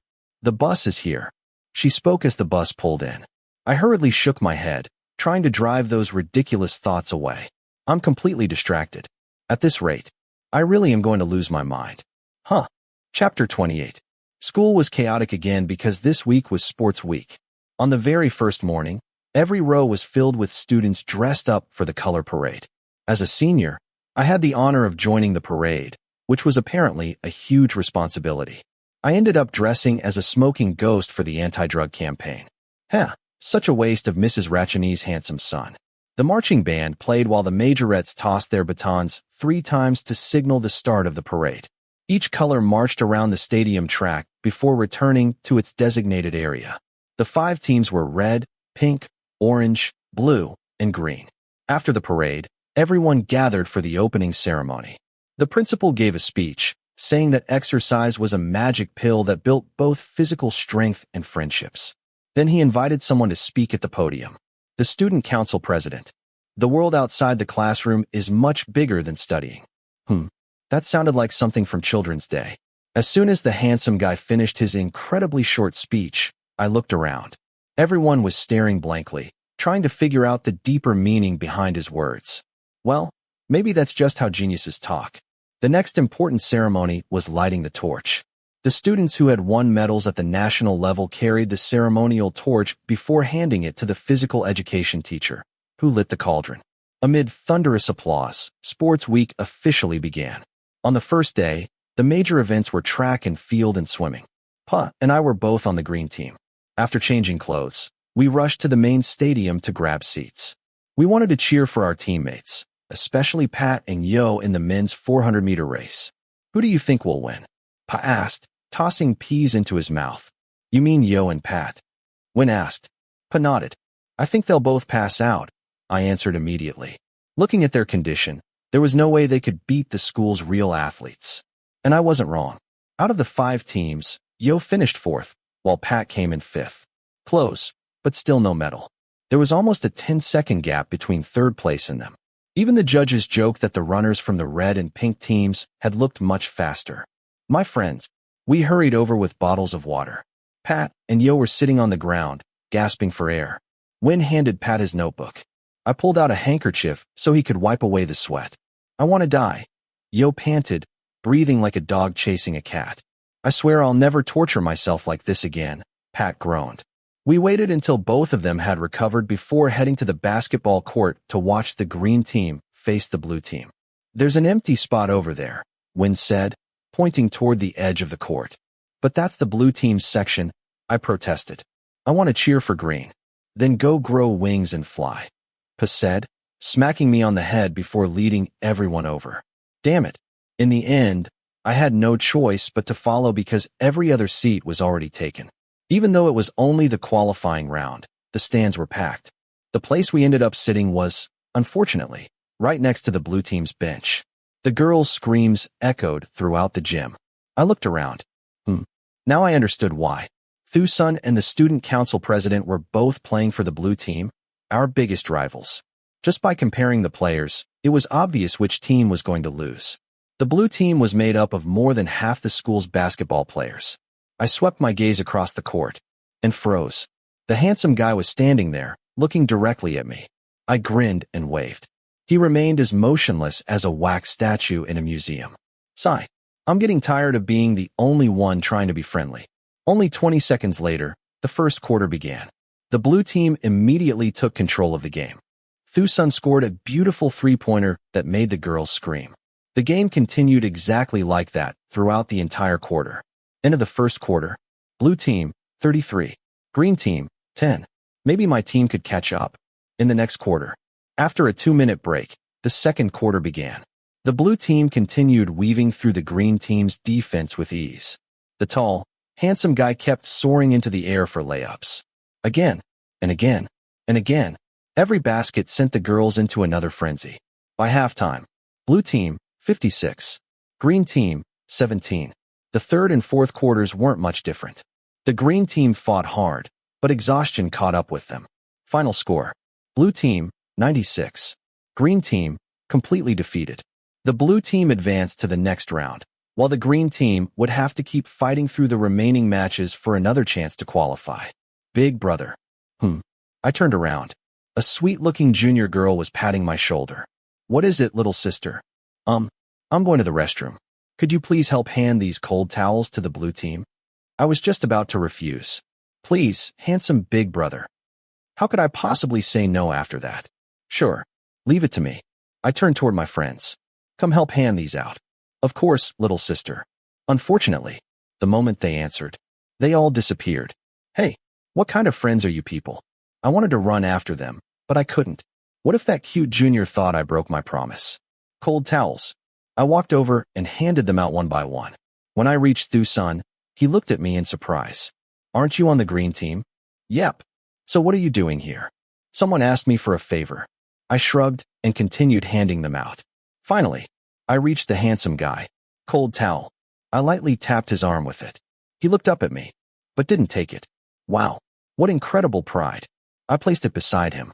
Just as I turned to leave, a strong hand grabbed my wrist and pulled me down beside him. What the hell? What's wrong with you? I snapped, yanking my arm back. Air. Fine. Seriously, since when had I become fluent in Tinn language? He only said one word, and somehow I knew exactly what he meant. I walked over to the ice bucket, grabbed a small bottle of water, opened it, and handed it to him. He emptied it in one go. Still not enough. He looked at me again. Without a word, I went back for another bottle. This time, I just carried the whole ice bucket over. If you're still thirsty, I'll go find you a garden hose. I swear. He'd already finished 4 bottles of water. He looked at me with a deep frown. I pretended not to notice. I'm leaving now. I'd done enough. My own team still needed my support. But just as I stood up, he grabbed my hand again. What now? I raised my voice. Hot. So. I deliberately let out a loud sigh so he'd hear it. Then I looked around for something to use as a fan. Eventually, I grabbed the coach's strategy board and started fanning him with it. What next? Should I spread out a mat, hang up a mosquito net, and sing you a lullaby too? My arm was already getting tired. He was seriously testing my patience.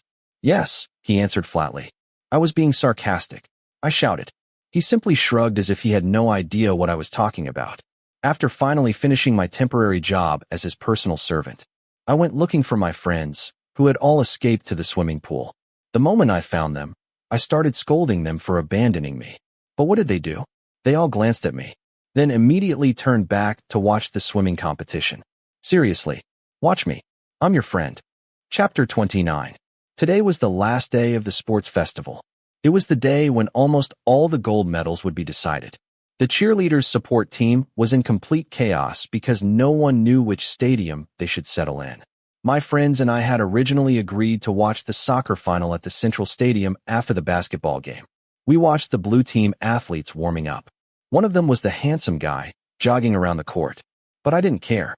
The green team had already been eliminated, so there was no reason for me to come support anyone anymore. Gun and I are going to watch the basketball game. Oh God. I rolled my eyes at my best friend, Puh, who was clinging to my shoulder like a gecko. Since when did I agree to that? You 3 go watch the football match. When it's over, we'll catch up with you. Puh hurriedly explained. The other 3 looked confused at first, but eventually understood and left us alone.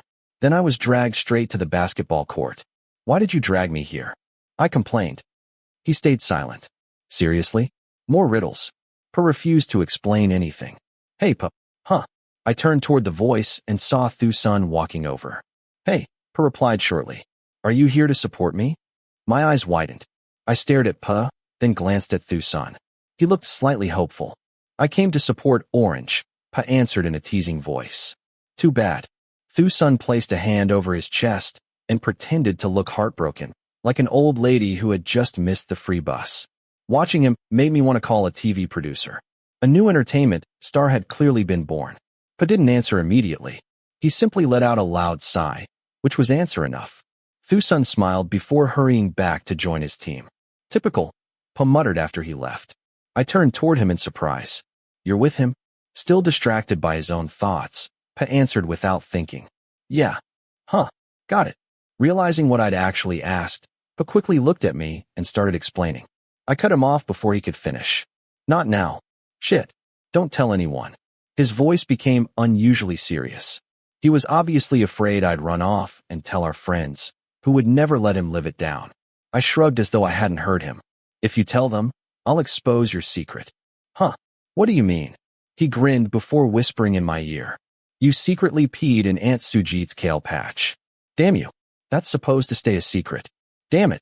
I cursed, and he simply shrugged, copying me exactly. In the end, we agreed to keep each other's secrets.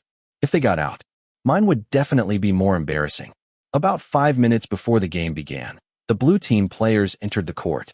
The handsome guy stood surrounded by fans, accepting gifts and signing autographs. Why are you so cool? I'm so jealous. At that moment, he turned toward me. I immediately looked away before secretly glancing back. Seeing all those fans only made me even more envious. Gun. What? I looked at Pai after he nudged me with his elbow. Look.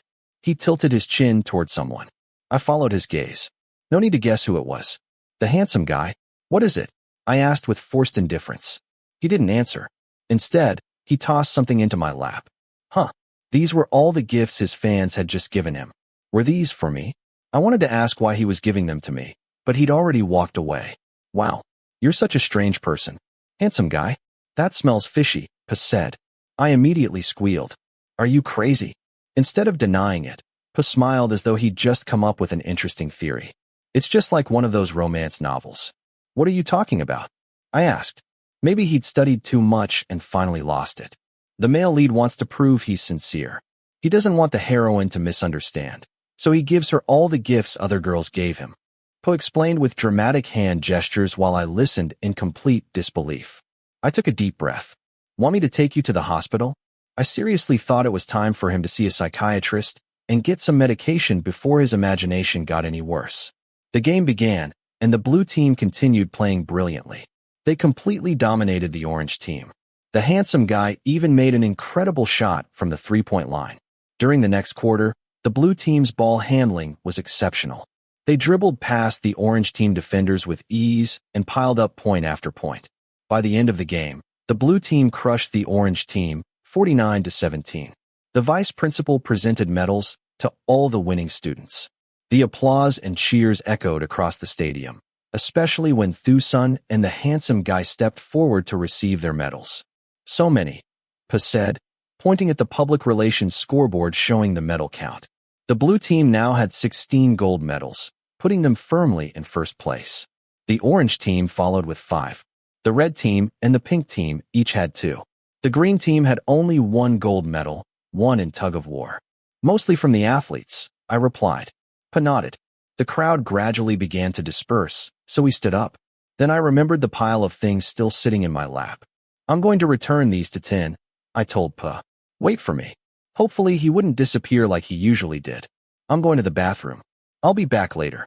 I nodded and walked over to the handsome guy, who was drinking some water. Here. I handed him the gifts. He looked at me quietly before pointing toward an empty chair, telling me to put them there. I quickly set everything down. At that exact moment, I felt something slip around my neck. Startled, I looked down. A medal. I turned toward the handsome guy with a raised eyebrow. A deposit was all he said. Then he picked up his belongings, leaving me standing there in confusion with his medal hanging around my neck. Hungry. Without another word, the handsome guy grabbed my wrist and dragged me toward the cafeteria without even asking. What is he doing? Should I take him to see the psychiatrist with Patu? Chapter 30. He dragged me off to eat against my will. And, as usual, I was the one paying for his food. Here. I placed a plate of tom yum fried rice in front of him before walking back to the food stall. Here's your stir-fried vegetables. Then I went to buy him a drink. And here's your water, not cold. After setting everything down, I stared at the person sitting across from me. Do you want anything else? I asked firmly. The handsome guy shook his head. Good. Because if you want anything else, buy it yourself. I snapped at him. Seriously. Who wouldn't be annoyed after being treated like a slave, even though our contract had already ended? Well, I was still willing to do it because I hadn't forgotten that he'd helped teach me. I wasn't sure whether I was scared of him or just irritated. Still, when I sat quietly watching him eat, I didn't feel flustered anymore. I sent Po a message saying I was stuck running errands in the cafeteria. He read it immediately and replied with an angry, fire-breathing dragon sticker. He was probably mad that I hadn't waited for him at our meeting spot. I'll just blame the handsome guy for everything. I waited until the starving basketball player finished every last bite so I could go watch the games with my friends. Instead, the handsome guy got up and followed me. Why are you coming with me? I asked. He didn't answer. I sighed. Fine. Come along, then. I'll lead the way back to the stadium.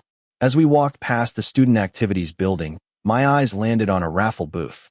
There was a tree covered with hanging stars and a bucket filled with prize eggs. My greed instantly took over. I wanted to try it. I looked at the handsome guy. He seemed to know exactly what I was thinking. Well, no explanation needed.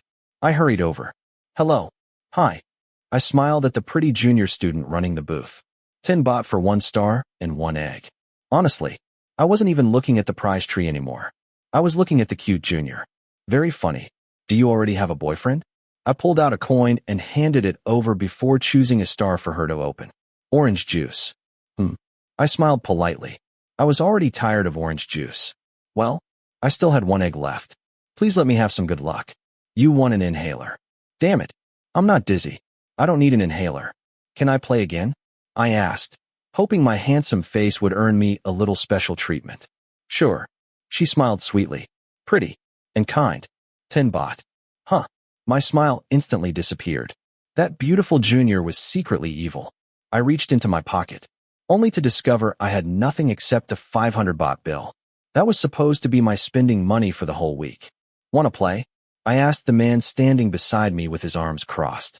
Go ahead. I wasn't begging. I just wanted more prizes. The handsome guy looked at me before handing money to the junior. For Tinn, I'll give you 2 extra chances.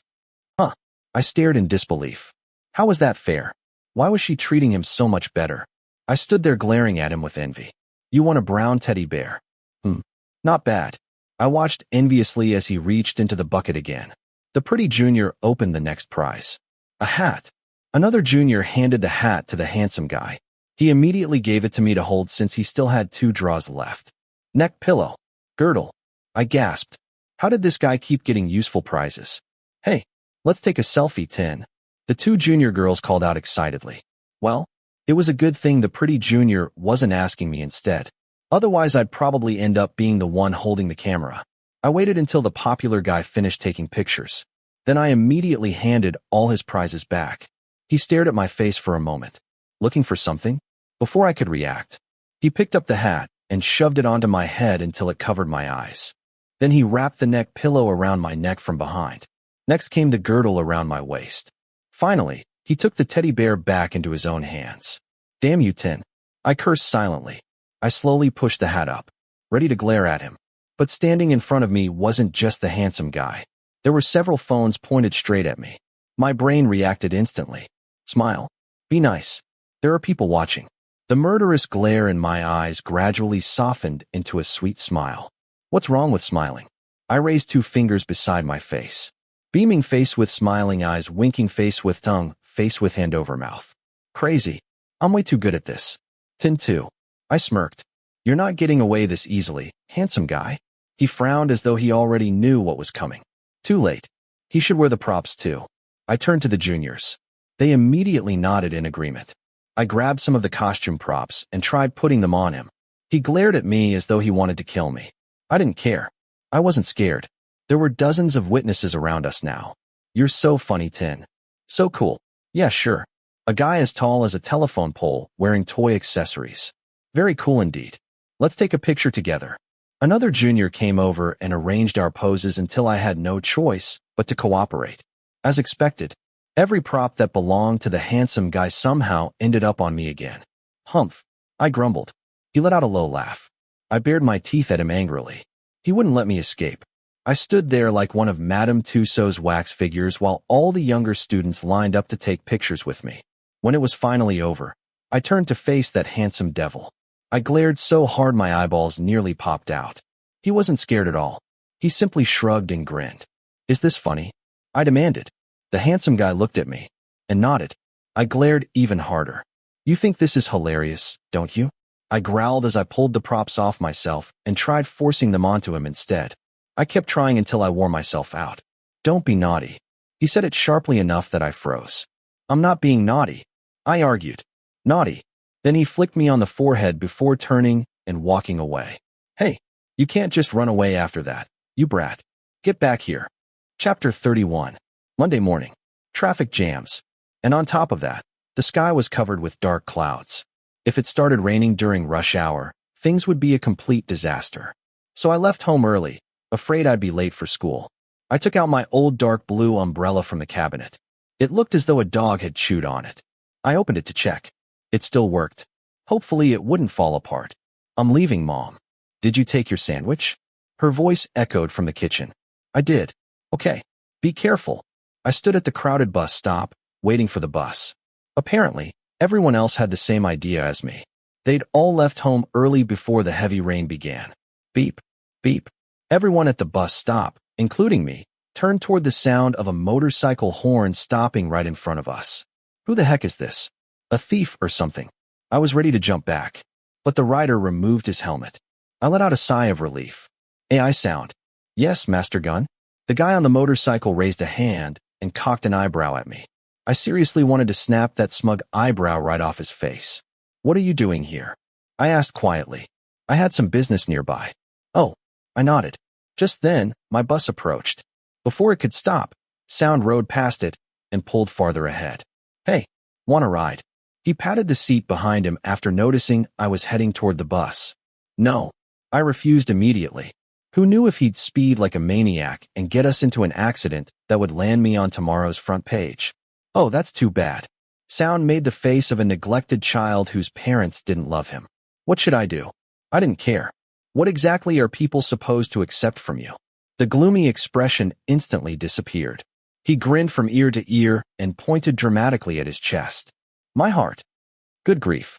That joke was so cheesy it sounded like something an elementary school kid would say while asking someone to be their girlfriend. Cringe. I shuddered. Sound looked strangely proud of himself. Terrifying. I'm not going to speed. He picked up another helmet hanging from the front of the motorcycle and held it out to me. Do you even have a driver's license? I blinked without taking the helmet. First, I needed to make sure the person driving actually had permission to be on the road. Sound pulled out his wallet and showed me his license. Okay, it was real. That made me feel a little better. So, he asked again. I finally nodded, put on the helmet, and climbed onto the motorcycle. Hold on tight. If you speed, I'm punching you in the head. I threatened him as he started the engine without even turning around. Yes, sir. Sound lowered his visor. Vroom. The motorcycle slipped into the morning traffic. As he weaved between cars, I kept lifting my legs and looking down, terrified another vehicle would scrape my knees off. Every turn made me grip the rear handrail for dear life. With my other hand, I grabbed the back of Sound's uniform so I wouldn't fall off. Whenever he braked suddenly, I had no choice but to wrap an arm around his waist. Hold on tight, Sound reminded me. Damn, it started raining. I thought we'd reach school before it did. Instead, the rain came pouring down. Sound quickly turned into a supermarket parking lot to wait under shelter. Sorry, I didn't know it would rain this hard. He was still wearing his helmet. It's okay. I'm not soaked yet. He nodded before opening the motorcycle seat. Inside were 2 raincoats. He handed one to me and kept the other. If we wait for the rain to stop, we'll be late. I nodded in agreement. After putting on our rain gear, we continued the trip. The traffic outside had become even worse. Luckily, Sound knew several shortcuts. We arrived at school in record time. He parked the motorcycle beneath the covered parking area. We're here. He turned toward me. I nodded and climbed off. I can't get it off. I struggled with the helmet strap, but it refused to come loose. Come here. I leaned closer. It only took Sound a few seconds to unfasten it. There. Thanks. Pat. Why are you patting my head, Sound? I stared at him. He didn't answer. Instead, he patted my head again. Hey, is my head a toy? I'll bite you. You're funny. Huh? What? I narrowed my eyes. You're funny. He raised an eyebrow before reaching over and pinching my cheek. I see. I slapped his hand away. I threw a punch, but the jerk dodged it effortlessly. Fierce as a little dog. AI Sound. I clenched my fists. I was ready to chase him down and kick him, but I was still wearing my raincoat. Forget it. I'll get revenge when we get to class. I took off my rain gear and hung it over the motorcycle's mirror before heading toward my classroom. There was a morning assembly and prayer ceremony today. Just as I was about to reach my destination, I ran into someone. You already know who. There could only be one person in this world with such an expressionless and unfriendly face. The handsome genius, Tinn. But, before I could react, he grabbed my arm. Hurry. What the? I couldn't even move. What? I asked hoarsely, annoyed that he'd grabbed me without warning. He looked at me, but didn't say a word. Let go, I ordered firmly. The handsome guy remained as silent as ever. He simply stared at me with an expression that clearly said he didn't like something. Whatever it was, it wasn't my business. I'm going to class. I used all my strength to pull my arm free. It didn't work. He was far stronger than me. Instead, his grip tightened, Then he dragged me away. Let go of me. I struggled again. Still no luck. Where are you taking me, Tinn? He must have realized I was getting irritated. He suddenly turned around. His face was so fierce it reminded me of a tiger. Shut up. His voice was as sharp as a samurai sword. It completely shut my brain down. Well, I could only stay quiet. I obediently followed him. It felt like a father dragging his son to the principal's office. Don't ride motorcycles. Huh. What? I must have heard that wrong. What did you say? I asked. Tinn stopped walking and looked back at me. Don't ride motorcycles. This time he said it loudly enough that I couldn't pretend not to hear. Do I have to repeat myself? Why? I genuinely didn't understand. And since when had he seen me riding one? If his reason wasn't good enough, I'd fight him. Just as I was about to argue, he spoke first. It's not safe. Wah. I stopped myself. The man who loved riding motorcycles around town was lecturing me about safety. But judging from the look on his face, there was no point arguing. If I kept talking, he might actually strangle me. So I swallowed my protest and quietly followed behind him. You dictator. Chapter 32. Message. Add Thu's line ID. I frowned as I read Poe's message. Message. Message. This is urgent. Message. Okay. Why the rush? And what does this have to do with me? I tapped the add button and added Thuzin's line ID. Message. What's up, Thu? Thuzin's message. Photo. Someone's sick. Take a look. I opened the picture he sent. Oh, it was the handsome guy lying in bed. Just from the photo alone, I could tell he looked awful. A wave of worry crept into my chest, but I quickly pushed it aside. Today was my day off. I deserved to rest. I wasn't going to care. I'd stay in bed all day, even if Mrs. Ratchini came over to yell at me herself. Message. I'm busy. I replied, hoping that would end the conversation. Instead, Thu's son sent another photo. This time, Tinn's nose and cheeks were bright red. Was his fever really that high? Why hadn't his friend taken him to the hospital? Message. Why don't you take him to a doctor? I typed back, growing annoyed. Thuzin's message. He refuses. He says he'll just take medicine and get better. Stubborn idiot. If he were standing in front of me right now, I'd knock him over. Well, would I really? No. Message. Has he eaten yet? Thuzin's message. I bought food, but he won't eat it. I sighed. Look at this stubborn guy. He's smart about everything, except taking care of himself. Message. What did you buy? Thuzin's message. Sausages and spicy squid salad. Oh God. I almost passed out. You bought sausages and spicy squid salad for a sick person? Message. Wait for me. I'm coming. In the end, I had no choice. If I left everything to Thu's son, the handsome guy would probably end up lying there like a vegetable. I hurriedly took a shower, got dressed, and told my mom I was heading out. At first, she wanted to come with me to take care of her beloved adopted son, whom she clearly loved more than her own child. But then she remembered her favorite TV drama was on today, so she stayed home instead. I grabbed a taxi and rushed straight to Tinn's condo. Thu's son was already waiting downstairs. He handed me the room key and key card before announcing he had basketball practice. Before I could yell at him for buying that ridiculous food, he had already escaped in his car. Fast. Very fast. I entered the condo. The first thing I did was check on the patient. I placed a hand on Tinn's forehead. He was burning up. I glanced at the bedside table. His medicine was still untouched. The food Thu's son had bought had already gone cold.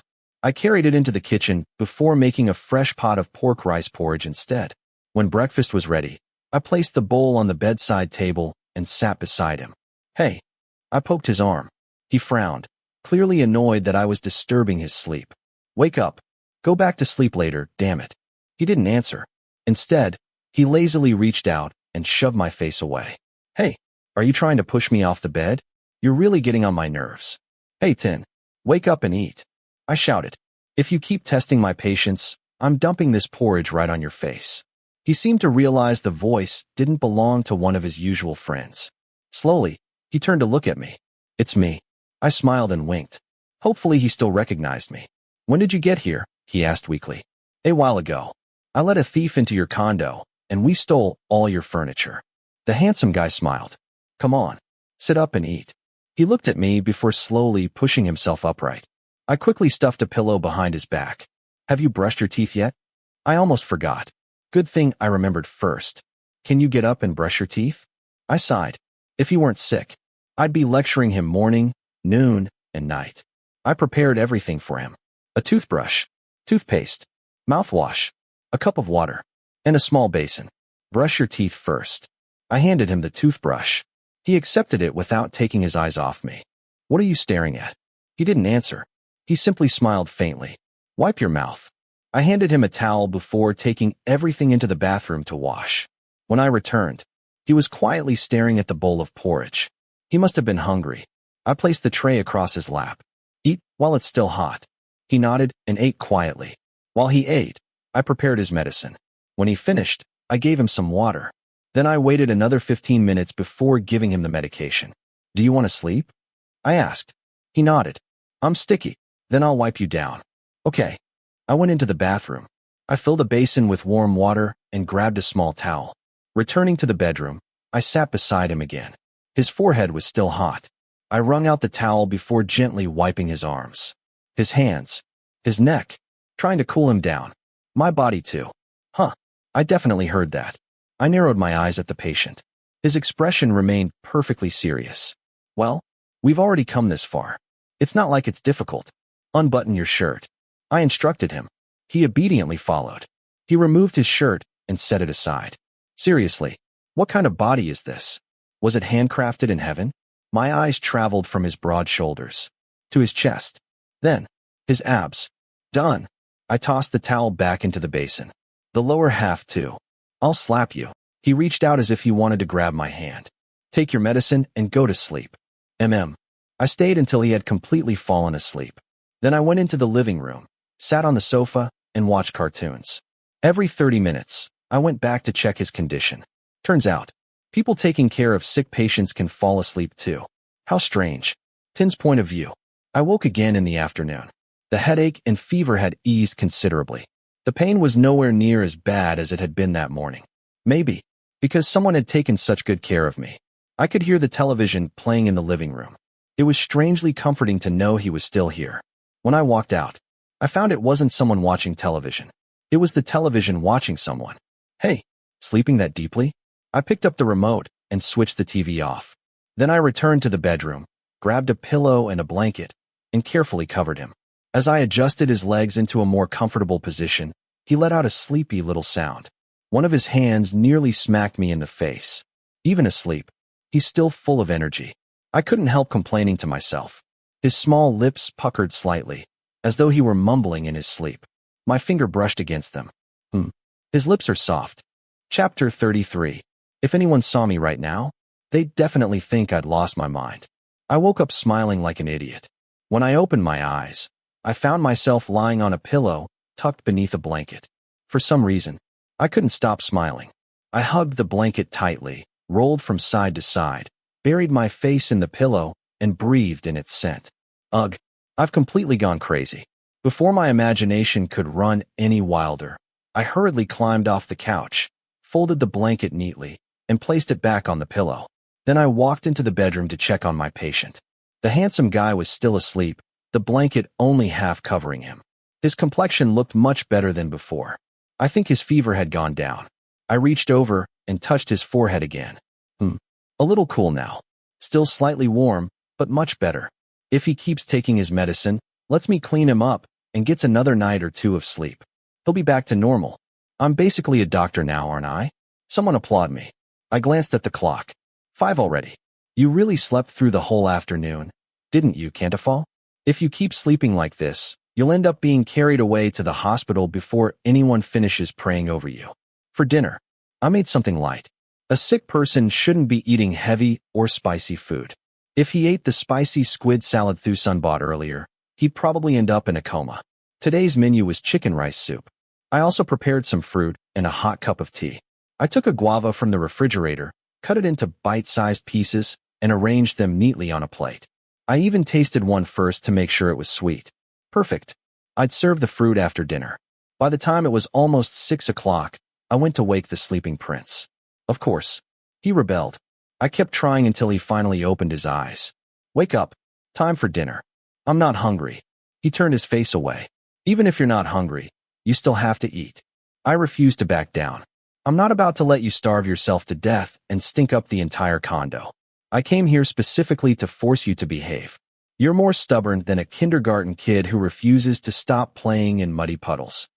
No response. Looks like the number you've dialed has left this world. Huh. Still stubborn. Too bad you're dealing with Canafall, an expert at handling naughty children. When he turned away from me, I quietly walked around to the other side of the bed. Then, very slowly, I crawled onto the mattress without him noticing. I gave him my most evil grin as I crept closer. Wake up. I poked the wrinkle between his eyebrows. It twitched slightly beneath my finger. Still pretending to sleep? My fingers slowly slid lower as I continued teasing him. His body shifted ever so slightly. You're awake already, aren't you? Still, no answer. If you don't get up, I'll pin you down and break your hips. When tickling failed, I climbed on top of him like a giant monster and started shaking him while roaring dramatically. Finally, the tall figure moved. He slowly opened his eyes and stared at me. He looked thoroughly fed up. Awake now? I asked. He looked at me blankly before nodding. Good. Then we're eating outside. I ordered firmly. He was feeling much better now. There was no reason for him to stay in bed like an invalid. Time to start acting like a normal human again. I turned to go prepare dinner. But then, damn it. Ow.